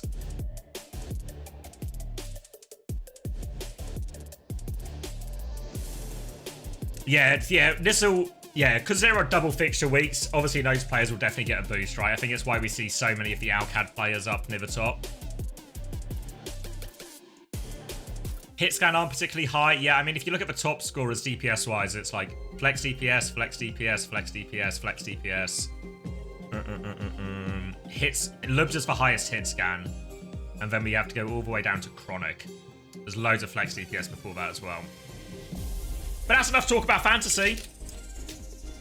There's a bloody game underway. Are we all ready?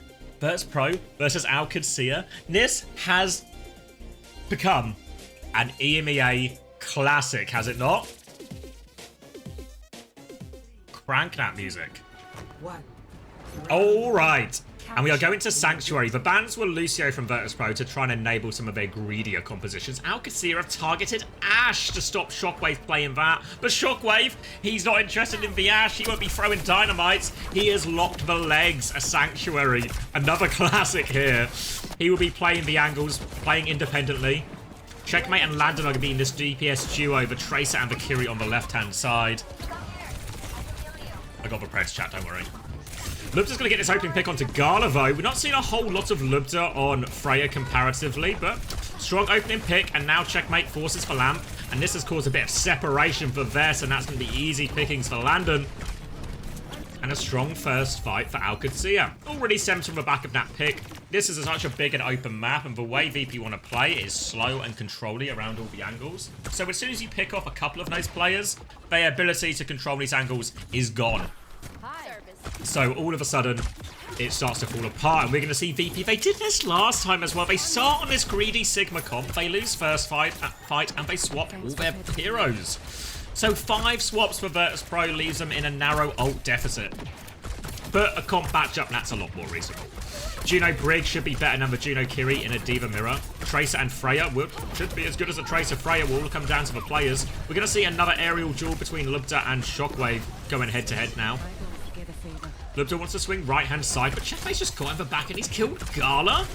But Juno Brig should be sturdier, but no such luck. Checkmate's pulled him apart from the back. They're going to demech Vestler as well, and they're going to let this baby live for a while. It is going to be drawn out and painful for Vest to eventually go down. Checkmate doesn't actually get the late kill there onto the Freya, but Vestler's only just gone down. More time on the clock for Qadsiah, and look at their support ults. VP, there's 5 hero swap. I can't get behind it. You just get an ult deficit. Maybe on payload you can get away with it, but Koff is so snowbally. We're going to go into this last fight, and Virtus.pro are going to have no ults to work with. Shockwave's going to swing around on this right-hand side, but finds no damage onto Landon, so Landon can just keep harassing from this side. Ziad's going to meet up main. Now the Ray push comes in. They've got their targets on the backline, and Fixer will be that primary target. He was actually the closest player to ult as well. Lubda has killed the entire backline. Landon has dealt with Shockwave, who tried to flank his way out of it. And Vestler, oh, it just has late death written all over it. The baby is going to get, not staggered at all, but it's just over, right? Gala was the first to spawn, but there's no bloody touch coming from him. Checkmate. Any fantasy owners pissed off at Checkmate for getting a needless death at the end there? A needless death? He has no respect. No respect. -1 point for Checkmate. What a prick. Unnecessary. Hold on, let me flick my light on because it's dim in here. Somebody asked me the win conditions for both comps. So, I mean, to be honest, when we were in the Sigma one, it was really about angle control. And that, for the Sigma comp, that is, for Virtus.pro's comp. As long as they stay alive and play their angles, they have more shooty heroes, will do more damage, and will just be in a better situation. On the flip side, the win condition for Qadsiah and that type of it is to stop them. Now we're moving on to a slightly different matchup. It's going to be Orisa coming out from Vest and a D.Va Sim now from Qadsiah. So a bit of a weird composition. But in general, what we expect to see here is Ziad is going to hit the backline. And while Ziad hits the backline, Checkmate wants to get a charge beam and he wants to walk into Vestler's face. Sim can do a lot of damage to the Orisa. But now as Ziad makes that aggressive motion, he gets punished for it. Not enough pressure on the front line as that came out. Ziad's going to get stranded behind. And that's going to be a demech and should be an easy first flip for Virtus.pro as Vestler drops down to the point. Ziad's going off the edge of the map, spear off. No chance to get the remake there, and it's going to be a quick disengage for Qadsiah to try and prevent any further damage. But oh wait, Checkmate! Jwoo caught in between two sides, both of them shooting, and a right click in the back from Checkmate means this retake from Qadsiah can get underway as soon as Ziad is here.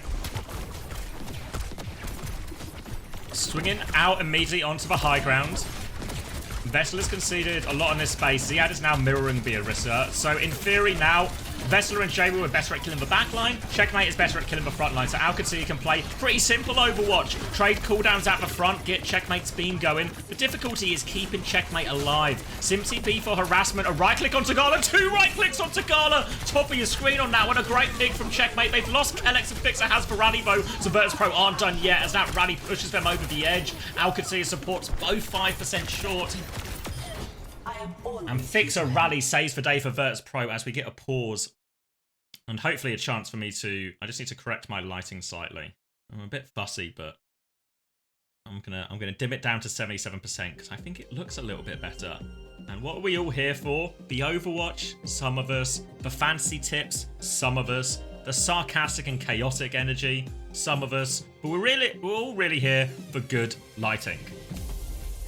Good lighting.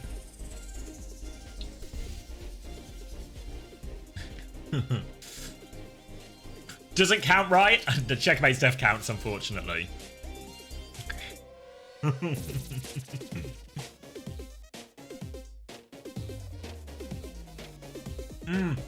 Never noticed the door before. The door's normally closed out of respect for the people inside my house, aka my fiance trying to watch TV without this idiot screaming in the mic. But my fiance, she's at a friend's birthday party, so I'm free to be loud. It's just my normal house light, but I also have a ring light as well. I'm getting some more lighting soon as well, so stay tuned for that. I have to wait for it to be delivered, so it might be it's coming from America, so it might be a post-wedding thing, but more lighting is on its way. But yeah, just some ring light I ordered off. I can show you guys maybe actually. Whoa. You're kind of getting blinded. Yeah, just a pretty standard ring light off Amazon. Shout out Prime. And then I've got, it's actually an Uncoachable Client of the Week t-shirt. It's a Client of the Week t-shirt over the top to act as a bit of a makeshift diffuser, because it's without it, the light is so bright. When I first had it on, it just felt like my eyes were getting seared at my head. 2 weeks today, Harry, so we are in crunch time. Crunch time. Virtus.pro in strong control of this. I think it's very hard to come back with Rissa comps once you're behind. Yeah, the ult snowball is really hard on this. Same in a lot of Brawly comps, but it's certainly true in this Rissa version as well. There's the Ray advantage for Landon. Does finish the kill on Shockwave. Turns around to pocket Checkmate, who is pulled into that. A TP evasion, but now the blade to chase him with a bash as well. And Qadsiah have all the answers. Checkmate, too nimble on his feet, darts away from that one. And then all Jaywoo can find is a giant shield in his face. Kellex with a shutdown and a good ult exchange for Qadsiah.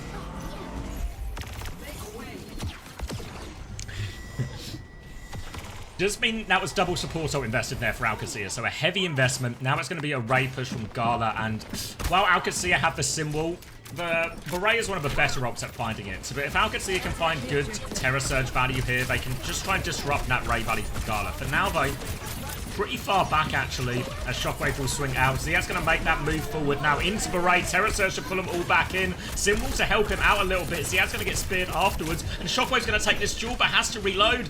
Niall gets back the other side of the wall, and Ziad has stuffed everyone back in the choke.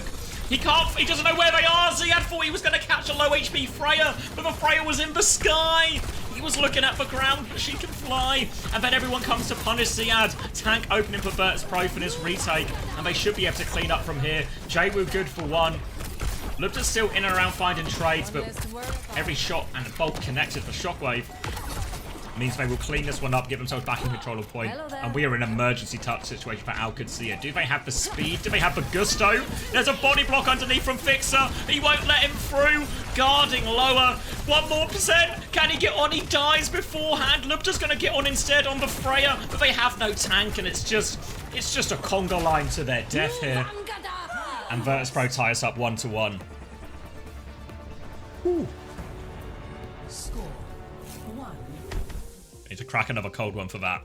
Yeah, good body block. You saw how hard they made it. Are we ever going to see a point system for MVPs in fantasy? Potentially, yes. Potentially, yes. I was a bit resistant to the idea at first, because obviously I don't always agree with the MVPs, and it makes it a little bit random, but maybe some kind of small bonus for MVP wouldn't go amiss. It's definitely on the ideas for next stage category.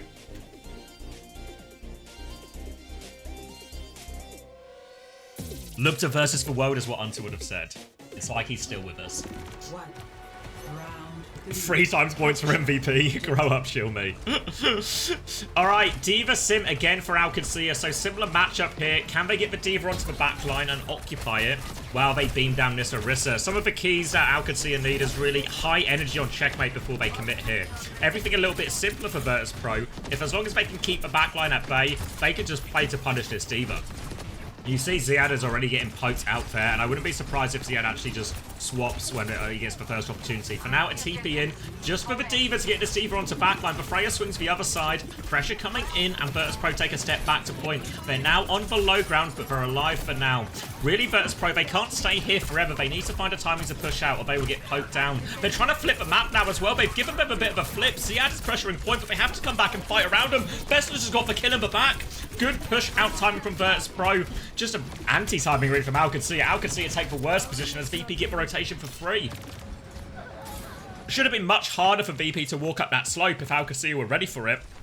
But Qadsiah wanted to take the fight to point, so it doesn't work out for him at all. Expect the Orisa swap to come through from Ziad now. He gets this opportunity, but no is the choice, actually. So, okay, clearly prioritizing the high ground and the ability to stage above a little bit more. On this map with more high grounds to make use. And there we see Checkmate getting full pocket onto the Orisa right now, but they turn their attention away from Checkmate. He needs help. Babola finishes him off. Vestler is protected. Lubda gets the trade with Babola, punishes Shockwave for that one, and he's doing more than punishing Shockwave. He's punishing everyone. Pressure now onto Gala as well, has to completely de-peak, and that means no pocket for Vestler. And just when it looked like Babola from Shockwave should have won it, it relieved all the sim pressure off of Vestler, even turned a kill for him. Lubda with a big flank. The playmaking potential for Freya is through the roof.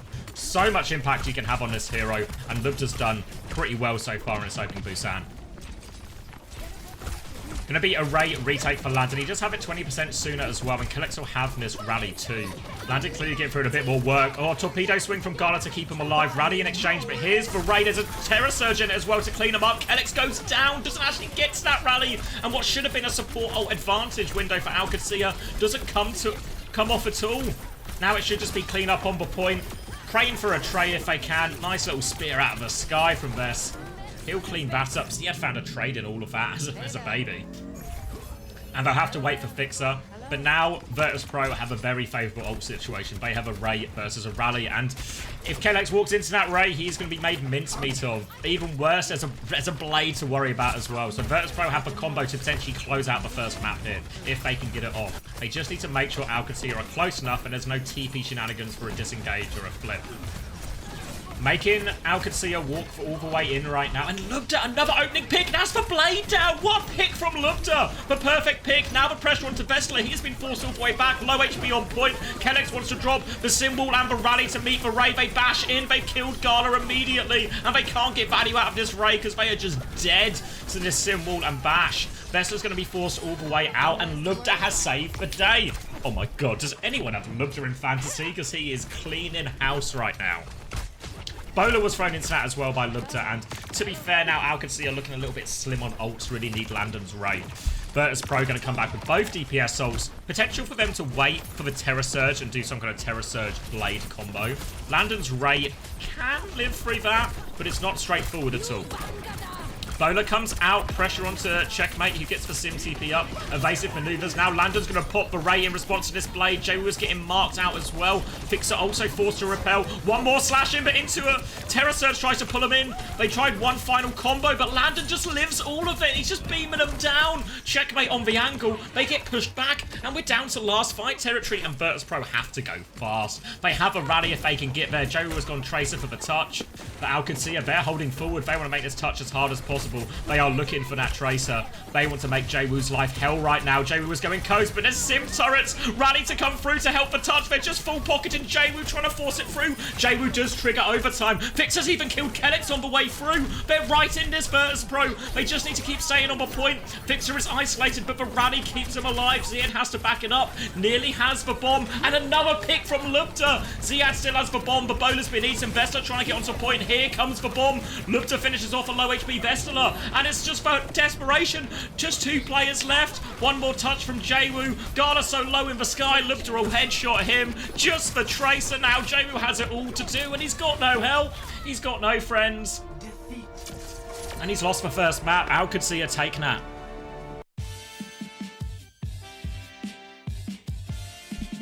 Feeling like a Lubda world, isn't it?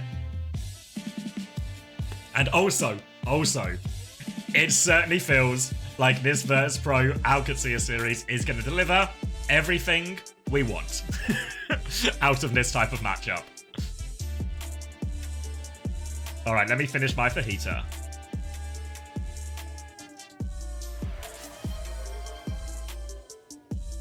Tennis. Thank you, Yoshim. Tennis? Yeah. Well, this is actually the this is the serve break early on, right?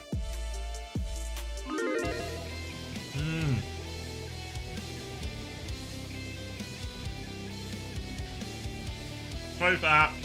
Let me close that. Let me go to the Faceit page. And what was it? Was it OWCS? Is it this one? The score calculator? Yeah. Alright.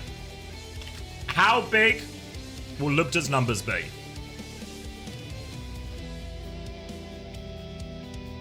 6? It's actually Landon on top with 7.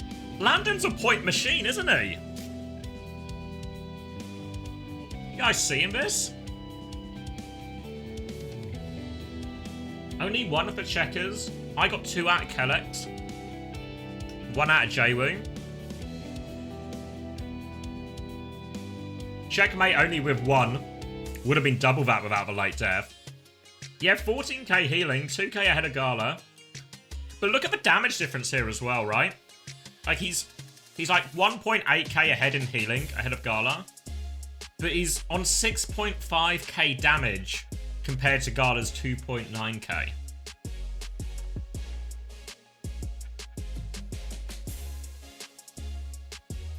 Yeah, Ziadra scoring very respectably as well.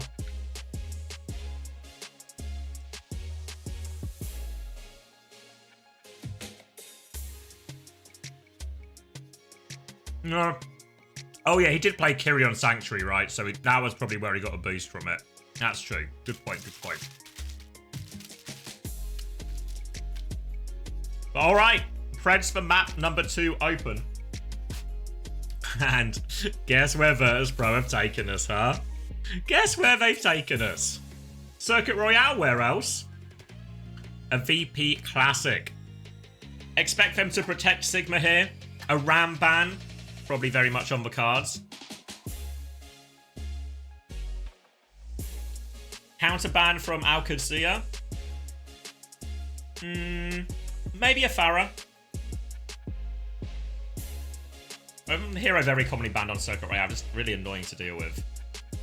So few Landon deaths is massive. Yeah, it's actually Landon is a points machine. I forgot their name, sorry, but someone in chat was saying earlier about that. Landon is just printing you points. Back at it again.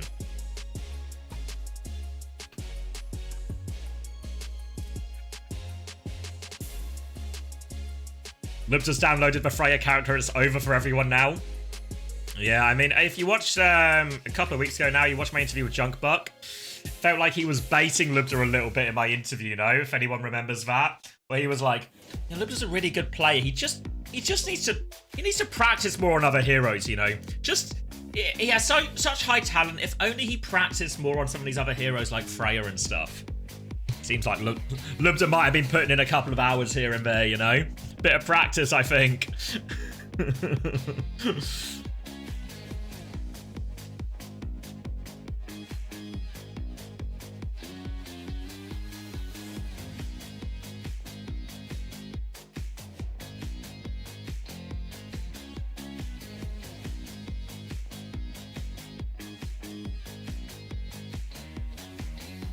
Do you think there should be a point deduction if a player doesn't place and there's a risk to it? I don't know. I think the fact that they don't score is enough of a risk. Aberdeen beat Celtic in the Scottish Cup final.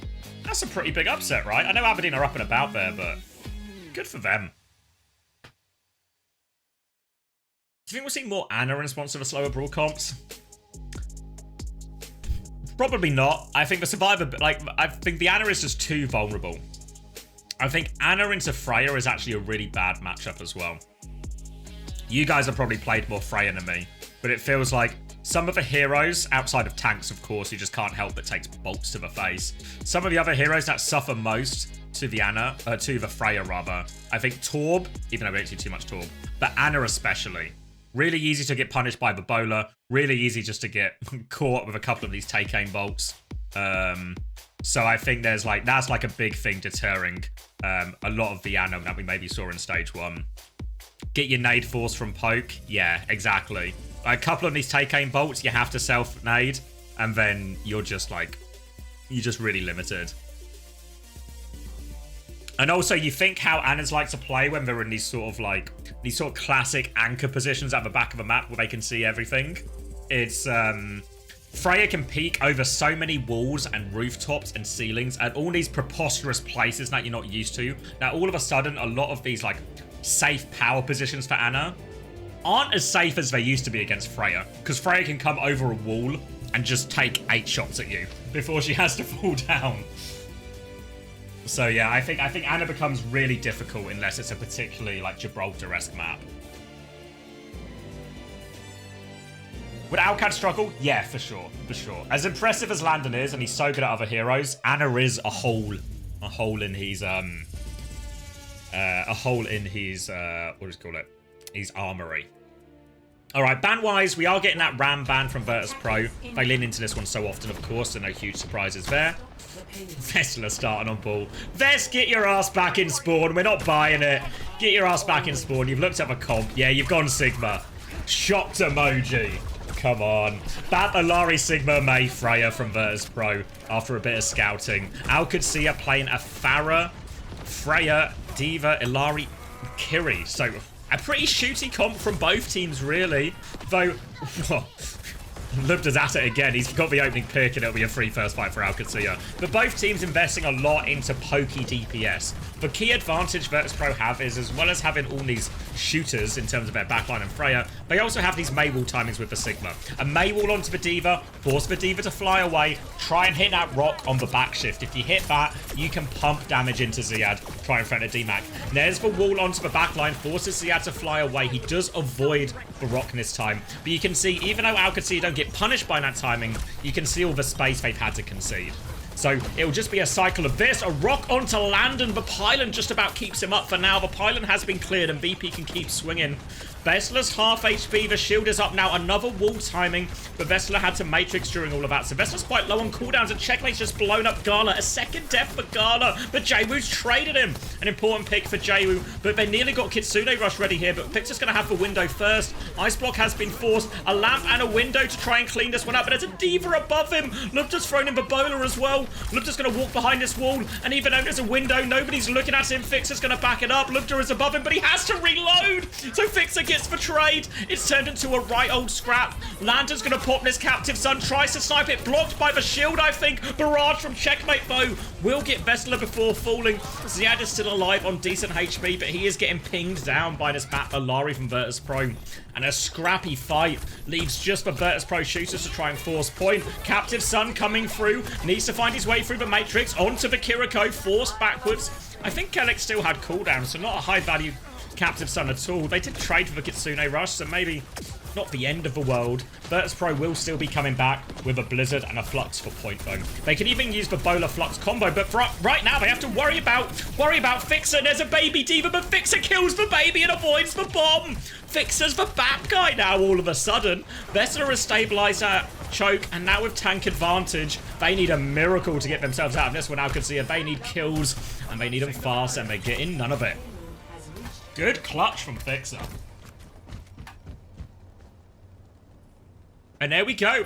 Originally, if you cast all the way back to my fateful EMEA Power Rankings of Stage 1, you'll remember me saying, oh, they can't play Bapalari with this lineup. Virtus.pro can't play their best comp. Spoiler warning, I was wrong. Bapalari from Virtus.pro. Success on this first point. Checkmate has gone sim now as well.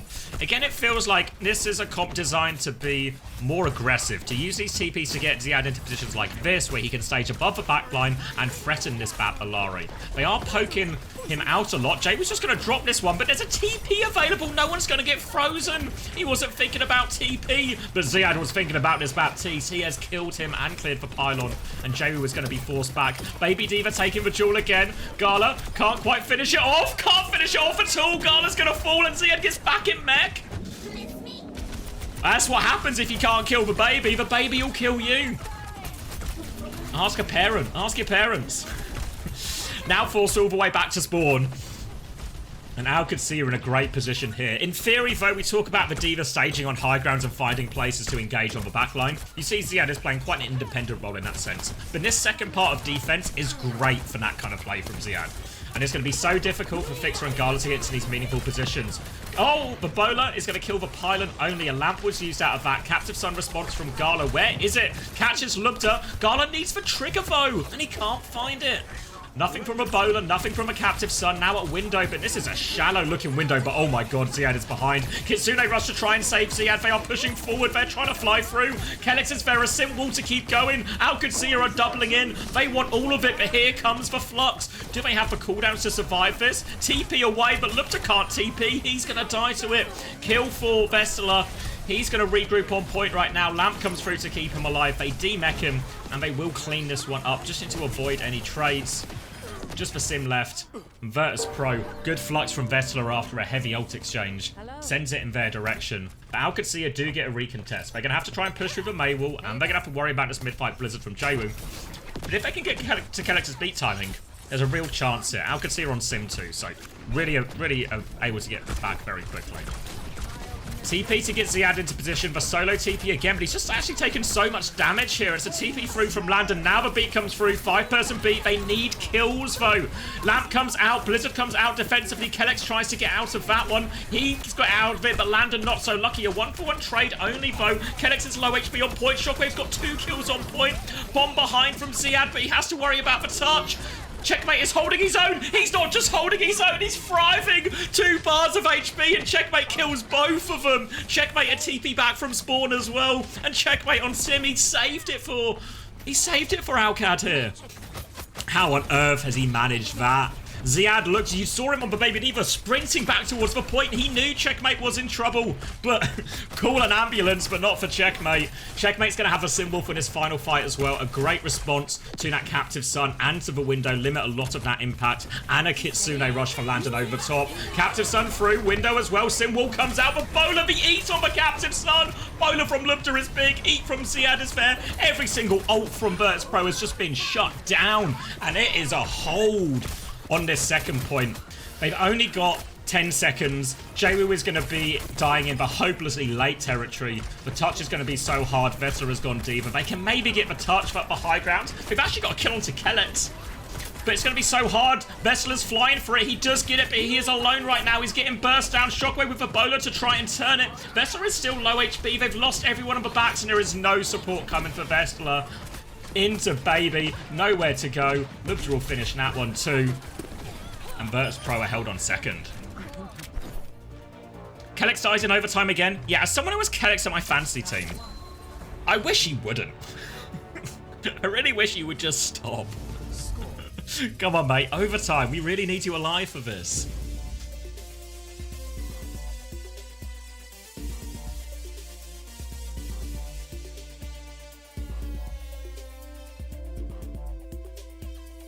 Gala is cancelling out all the points I'm getting from Landon.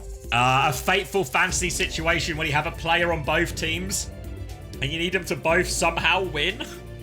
Tricky. I'm in the same. I've got Jaewoo and I've got Kellex. So every time Jaewoo kills Kellex, that's a net negative for me.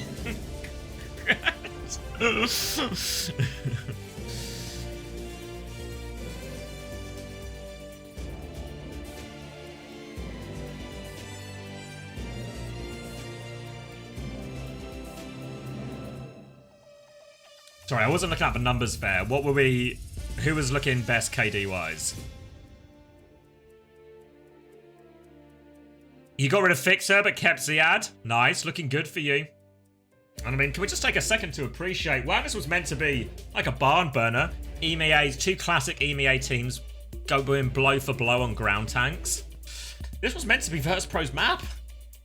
This is also the second map in a row Virtus.pro have picked and picked for bans. Qadsiah have been playing well so far in Stage 2, but this will really be a cherry on top of their achievements so far.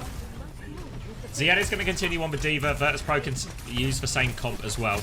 Kiri, Lucio, Sim. So again, Qadsiah, they want to TP past this Sigma where they can. They want pressure on this backline. They want this Bapalari to suffer. Don't know why I got so intense there. Ziad is going to get top back up and look for his move. It's not an easy role at all for Ziad here. He has to make a lot of independent plays with limited resources. And just try and play for uptime, basically. If Ziad can get kills, great. But really, he wants to occupy the backline, allow Checkmate to get this beam, and punish this Sigma. Sim turrets up, charging this end. Ziad will fly through again, clears the pylon, and look at this. This is what they want from Checkmate. High beam going. Gonna reset and go for another cycle on Checkmate's TP timing. There is the TP onto the backline. They're both there. Shockwave is low and Ziad will finish it. Good peak timing with that TP for Rock to punish Ziad, but the pocket is there just in time. Ziad doesn't lose the mech. They force Jaewoo's ice block. Vestler needs to try and help Jaewoo out of this situation. It's going to be hard. Defensive wall and a Matrix. Full pocket for Jaewoo, but they've lost Fixer while all of this goes on. A Kitsune rush, a bowler, obliterate them on point, and Qadsiah are going to have a big old time bank. And looking at yellow box, it's just at the end of second, so they basically have to cap second. But they've got 5 minutes to do it in. Checkmate's going to have Simwall soon. Qadsiah's going to have B. Fixer's going to go Brig because they need the survivability. They have ults to Virtus.pro, everything except for Fixer as he's just swapped. And he used the window obviously in the previous fight anyway. So, stuff to work with. Baroque to clear the TP out. Clearing these turrets as well as Vessler reclaims a bit of space for Virtus.pro to work with. Want to try and get 2 fights out of this if they can, but Payload is already approaching the corner. A Flux to start it out. Catches on the wrong side of the wall, but he slinks it over. They can't save Checkmate. Now the bomb comes out. Ziad thinks he's Poco. The sim wall. The shield up from Vessler saves him there. The sim wall does actually end up leading to Jwoo's death there. They are able to make value out of that. Kellex has the beat push ready to go now. Gala's going to pop for Captive Son. Needs to find value. He's got 2 targets, but where are the triggers? Kellex is de-peeking. No triggers. Lupta's cleaned everyone up. Vessler is pushing for a trade, but the payload's been moving this entire time. Ziad's going to get D-Mexed. Oh, Ziad's going to get D-Mexed. Is there a chance for a recontest here? It's so close. Jwoo has to run for it. He's going to Blizzard to try and make space. He has to get onto point. Ziad is back into mech. Jwoo dies as he touches. No more touch. And they've been crushed here on Circuit Royale. Oh. Jake and Max. Spooks me there. They came out of nowhere. And this is a hell of a start from Qadsiah.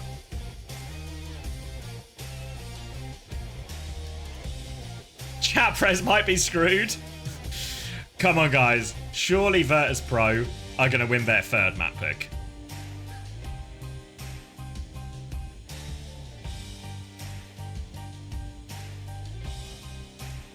Qadsiah should have touched so we can farm more points.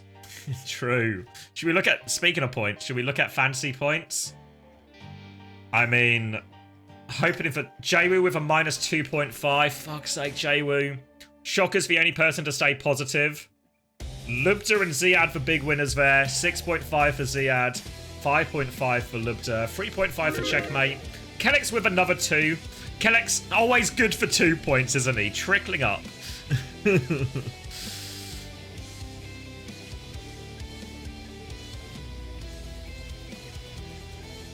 How is Shock positive? Yeah, what is it? He was 9 and 3, 10k damage. Just like he's got like significantly less deaths. Yeah, like, he's got 3 deaths. The second closest is 6 from Fixer. They actually can't kill. They can't kill Shockers.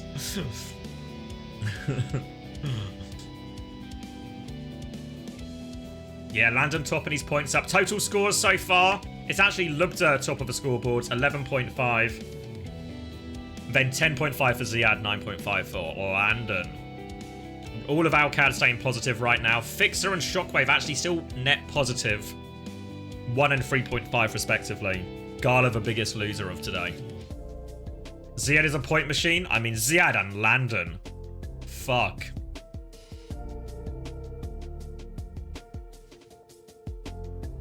I could have bought Ziad instead of Infected, but I've got to hold strong. Infected will come good. He will play ball, he will farm, I will get 1 billion points, and I will laugh at all the Ziad owners. In pity.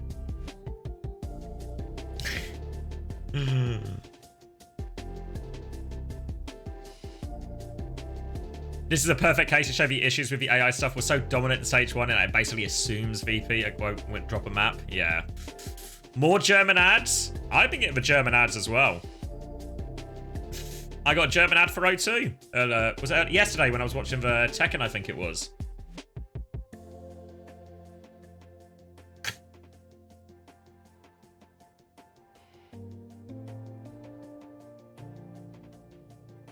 Yeah, I got Kellex from Alcad as well. I got Kellex and Jwoo, so this is not looking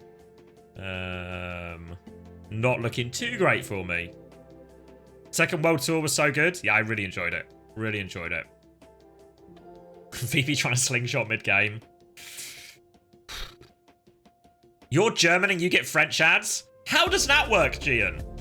Everyone else? The English are getting ads in German. The Germans are getting ads in French. What are the French getting ads in? English, I guess. Is there a full cycle?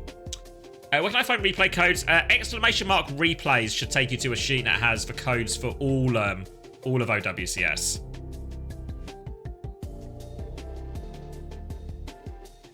What are ads? Always flexing for turbo badge. I picked Q11. I have 0 points on him. He's not played Primal. Replay with an S, I think. Yeah, oh yeah, we go. Two Batoni's got it.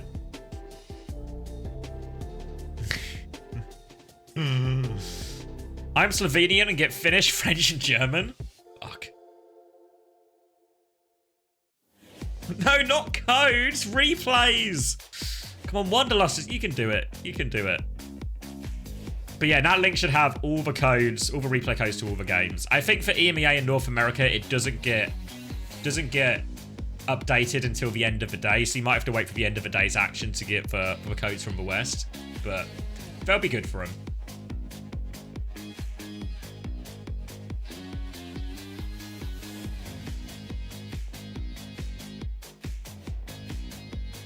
Is 120 points good? Yeah, 120 points decent. I think... What have I got? Let me look up, because I'm in 189th come the start of the day. Where am I going? Overwatch Fantasy. Leaderboard. And what am I on? I'm on 173 and I'm like top 200. Yeah, so like 120. I mean, you're still going to be in the top. For context about, you know, when you look at your rank, I think there's, I don't know the exact numbers, but there's over 4,000 rosters. So honestly, if you're even top 1,000, you're in the top 25%. 4,400 rosters. Yeah.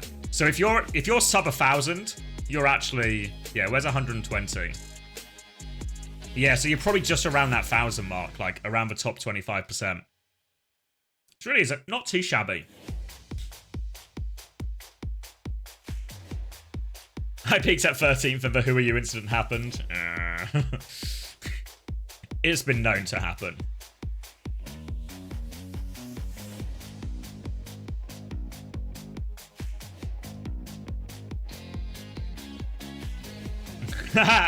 So if anyone was here before the stream where we did the art contest, I put it in like my stag group WhatsApp, the results of the poll.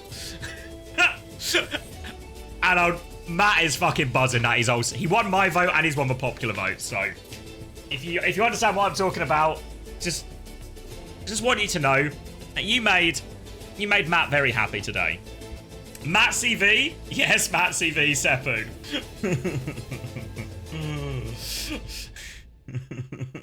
Top lad, top bloke.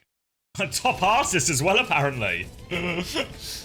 Commander Marge. Fuck. It sounds ugly, but in reality, it was a beautiful gesture.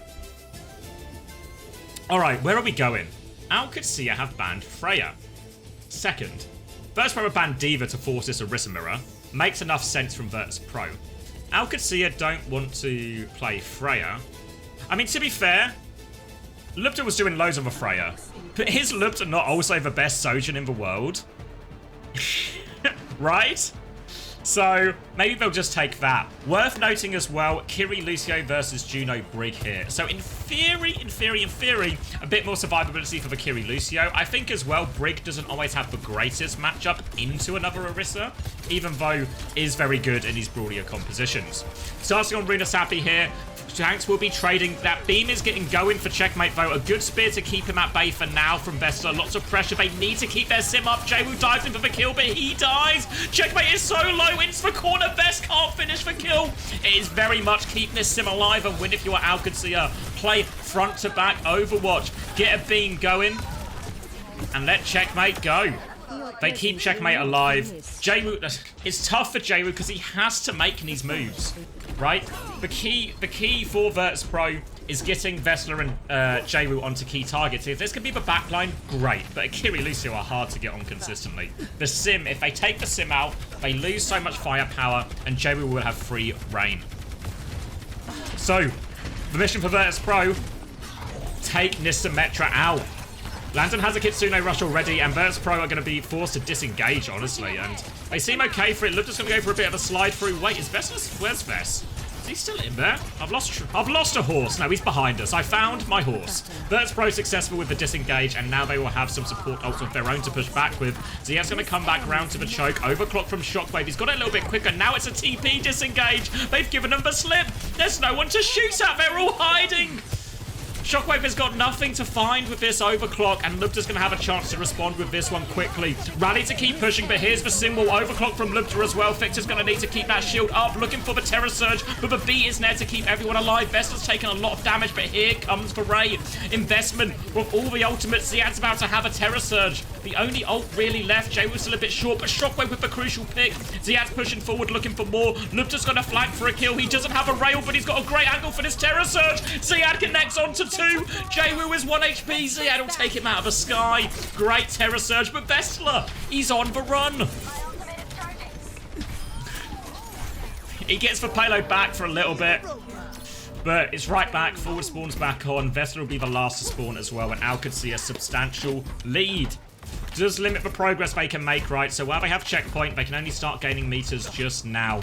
And it's going to be a Blade attempt for Jaywu. But we've seen this in Korea before as well. Blade with no ults to combo with, no Rally, no Ray, no Terror Surge, can be difficult to execute. Virtus.pro really needs to soften up Qadsiah before committing this Blade. TP down early in case of a disengage. They found Kellex. Kellex is round the corner. He's given him the slip. The TP was there. Ready. Checkmate. The anticipation. He saw it coming a mile. He saw it coming before the idea even popped into Jaywu's head. And they have completely kited this Blade. They clear this one. Kitsune rushed out for the repush, and his Virtus.pro's turn to disengage. They don't have a TP. Vestler is on the run. He's gone to the side. Wait, they're not on the run. But Jaywu and Shockers have both found a trade as they push and chase him the Orisa. Ziad's going to try and turn, and it's not over yet. Trades are coming through. This Brig in a lot of trouble. Good job to block the spear, and actually wants to go kill the Lucio. Fixer's just going to ignore Ziad. Kill his Lucio, and Virtus.pro do clean up. Important, integral kills from Jaywu and Shockwave to save that one. And now Virtus.pro, they can finally get over a meter on this. Terror Surge available and the support ult soon to follow. This is a big opportunity for Virtus.pro. Not just to win the next fight, but they could win multiple fights here. Qadsiah are coming back fast with the Sim TP though. They want to take multiple fights here if they can. Sim TP to harass the side. Lubta on a very passive angle right now. They've taken a lot of damage so far. Now the overclock from Shockwave. Everyone's a bit beat up. Landon the most of all. Ziad's going to disengage, but where is Ziad going? He's trying to buy time to live, but Fixer won't let him. Now they have to die on point because this robot is still trying to move away. They do manage to die on point at least, but that is what fight one for only the overclock, and this is where Virtus.pro can really make the distance. Now a Ray Terror Surge combo or Terror Surge Rally. I feel like Terror Surge Rally we saw a lot in Korea, and the win rate for it, incredibly high success. So eyes on Fixer and Vestler to combo this one here. Kellex will have the beat to get him out of a little bit of trouble. They're coming early back with the overclock though. Ray from Gala to start it off. They're all playing in the Ray. Eyes on Vestler. Who can he find with the Terror Surge? It's Ziad who goes first. He's found nothing. The symbol helps him. But Vestler is still in and around the backline looking for it. Here it comes. The rally's coming through. It's not with the Terror Surge. The beat from Kellex saves everyone for now, and they turn the kill onto Vestler. Beat is for saving grace. And Virtus.pro, they didn't get the combo off. They used the rally on the Orisa, the Terror Surge in the back. But it's not over yet because Shockwave's down to trade. No ults really to play with, but oh dear, Fixer is getting kidnapped right now. The torpedo pocket coming through, but nowhere to hide. And it might be a late death for Gala here as well. Yeah, has to die on point. Realizes the jig is up. Jaywu's going to try and get out. Jaywu cannot get out. Lubta doesn't miss those. Now Kitsune rush advantage for Qadsiah to try and extend their lead here. Not a lot for Virtus.pro, so they will probably be forced to disengage again. Jaywu will have a pulse bomb opportunity at mid-fight. Swinging around the corner, pulse bomb. I mean, good. I presume it was Suzu, though, coming out from Landon. He's going to drop that Kitsune rush going forward, and they have tried to body block Vestler, but Vestler, he's oiled up. He's out of there. And they managed to survive. Another Suzu from Landon to keep everyone safe, and Vestler's trying to get out, but they can't pocket him out here. And the disengage was good at first, but they couldn't keep Vestler alive. And now, big old meters. Thank you, Forgot My Pants again for the tier 1. Nice to catch you live. Nice to see you live as well, mate. Appreciate it. Terror Surge for Ziad coming up as Qadsiah actually wants to hammer this one home. A full cap on the cards all of a sudden. They could finish this series with authority.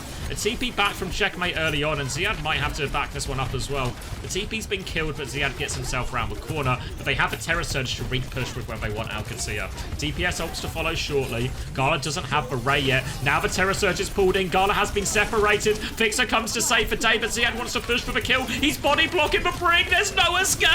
You're locked in here with Ziad. And Vestler, wow, Ziad zones the back line. Everyone else walks on Vestler. They are 1 HP. Checkmate is TP to spawn. A triple for Ziad. And a Virtus.pro about to be 3-0'd with a full cap on Runa Sappy. They have ults to get back out of spawn, but they need to pop these straight away. Libja's got the overclock already. Joey was shut down. Somebody else needs to get the touch. They need to make it there. Ziad pushing the back line. Shockwave tries to slide away. He wants these targets in May, but a Ray from Garda helps stabilize. Symbol from Checkmate to respond. Now the beam is going on to Vestler. He needs help. Here's a rally and a Terror Surge to help him out. Checkmate is bashed. He can't take the TP. The combo lands this time for Virtus.pro, and they're not going out just yet. 1 HP on Libja behind. Well, in front rather, but Vestler finishes it off. They can come back and clean up Ziad. And Virtus.pro, I mean, can they come up and... Wait, Virtus.pro? They're falling apart. Ziad and Laden have found 2. Surely the respawns will get them out of this, but they're moving the cart forward again. Qadsiah, they just won't be stopped. Jesus Christ, Virtus.pro, they're being made to work for everything. Did use Kitsune Rush late in that, but the ult situation is still great for Qadsiah. The beat, the Terror Surge. 2 minutes left for Virtus.pro, so they're not quite done yet, but they have such a long way back. Remember, they are fighting for their lives in this series as well. Have to win every map from here on. Libja's going to take a lot of pokes. Jwoo's behind him actually as well. Full pocket coming through, but now Checkmate is getting talked and ready to go. More pressure onto him, but now the beat push, and where can they go? Fixer has been fried. A TP to keep harassing, and now he's got the angle on Vestler as well. And Checkmate can just do what he wants. He's on your left, then he's on your right. He's full beamed, and he's killing everyone. Now Qadsiah coming back. Jwoo has gone Venture here. A better matchup into the sim.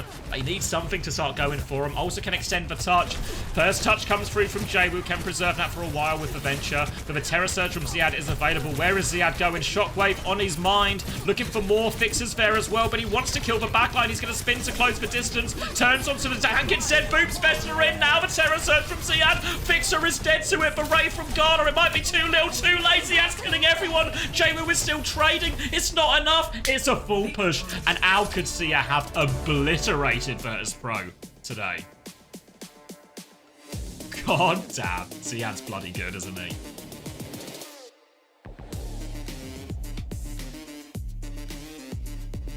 And Virtus.pro, they take us to an Orisa mirror. They think, all right, this is a bit, no, it's pretty even over on the Busan. We can, we can fight that out a little bit more. Fuck, do you want to see that final Ziad play again? Kind of... Like, Vestler is anchored to point, so Ziad can just take the piss, forces both slides out. Fixer's going to try and mark him a little bit. Now walking forward, eats the damage, spear back in onto Vestler, poops him in for that. Terror Surge to finish off one support, damage the other. Now he's going to turn around, finishes off the low HP, nails the spear onto Jwoo so he can't get back underground on the Venture. God damn. Fuck. Gotta keep trusting in my infected pick over Riyadh. Gotta keep trusting, you know? Gotta keep trusting. Oh, alright, let's look at the final points, then I need some more water. Alright. Map number 3.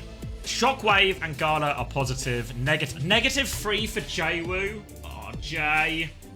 6.5 for Ziad, who continues his impressive scoring. Another 6 for Ziad. Kellex also trickling up with 3. Checkmate with 4. So total scores at the end. Shockwave is the only Virtus.pro member who remains positive. A -5. I've spent 25 on Jwoo, and he gives me -5.4. I spent a quarter of my budget to get -4.5. Thank you, Dokexu, for the gifted tier 1 to Sova. Thank you. The money makes the pain easier. Oh, all right. Ziad, on the other hand, 17 points. Lubda, 17.5. Landon, 13. Checkers, 8.5. Kellex. I also have Kellex. He got me 7. The lowest score member of Alcad, but I'll take what I can get, Kellex. I'll take what I can get. God damn. What a performance by Lubda. What a performance by Ziad. And the Kellex version of this Qadsiah roster, new heights. New heights, honestly. Alright, let me grab this drink. I'll leave you with the desk in case we do highlights or an interview. I'll be right back. But, oh my god, did anyone predict Frio Qadsiah? Anyone? Anyone? I thought Qadsiah could win. But Frio? Lettuce knew. One person knew. Alright, let me grab this drink. Ooh.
Did I miss any interviews?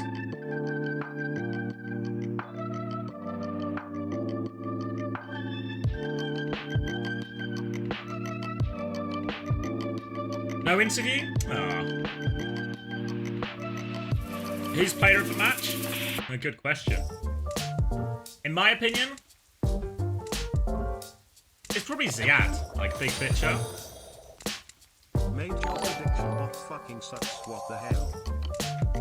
Mate, your prediction bot fucking sucks, what the hell? Thanks, no idea for $4.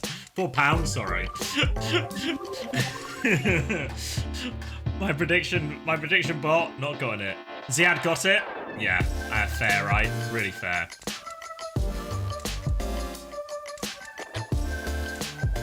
Landon on Twitter. What's Lando saying?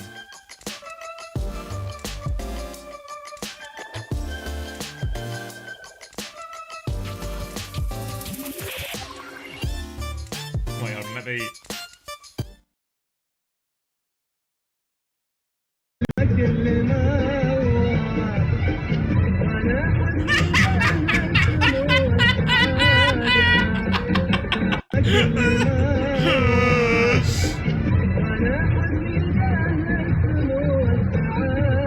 I presume this is for ride to the game. I mean, whatever gets you ready to take down VP. If it works, it works. Landon needs to find this taxi driver. He needs to find out what song that is, and he needs to play it before every match. He needs to, you know, eyes closed, headphones on, in the zone. He needs to recapture this spirit. Does anyone know the song?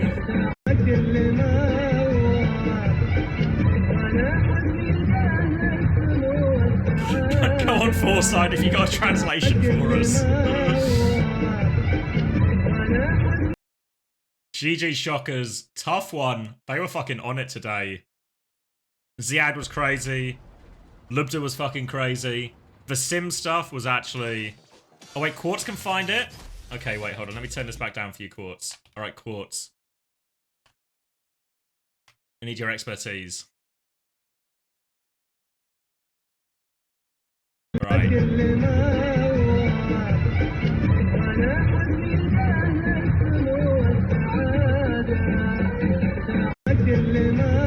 Yeah, I'll leave it on autoplay. Come on, Quartz.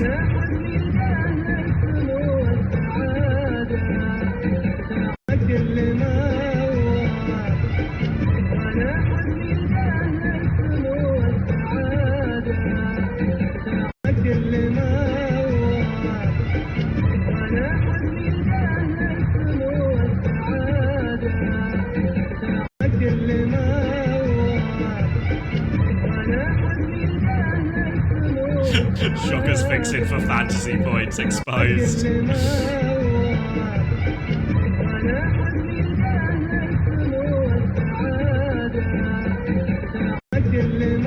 on, DJ Quartz.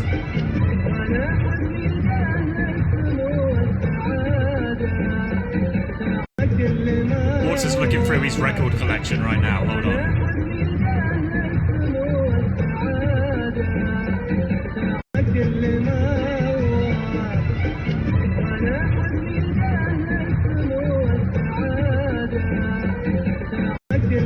He gave up? No. Hold. Hold. Keep the faith.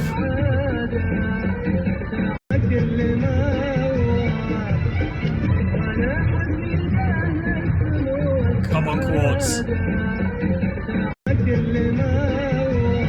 Hadouken King is at least jamming. The boosts are coming through.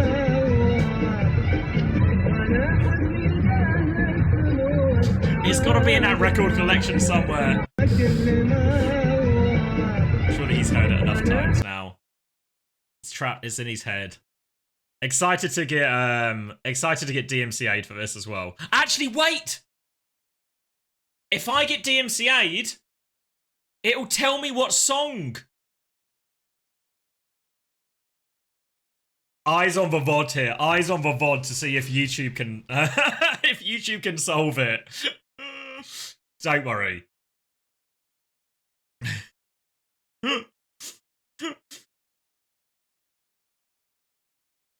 We need the DMCA gods to be tight on this one. All right, I'm actually stopping recording right now and uploading this VOD to YouTube.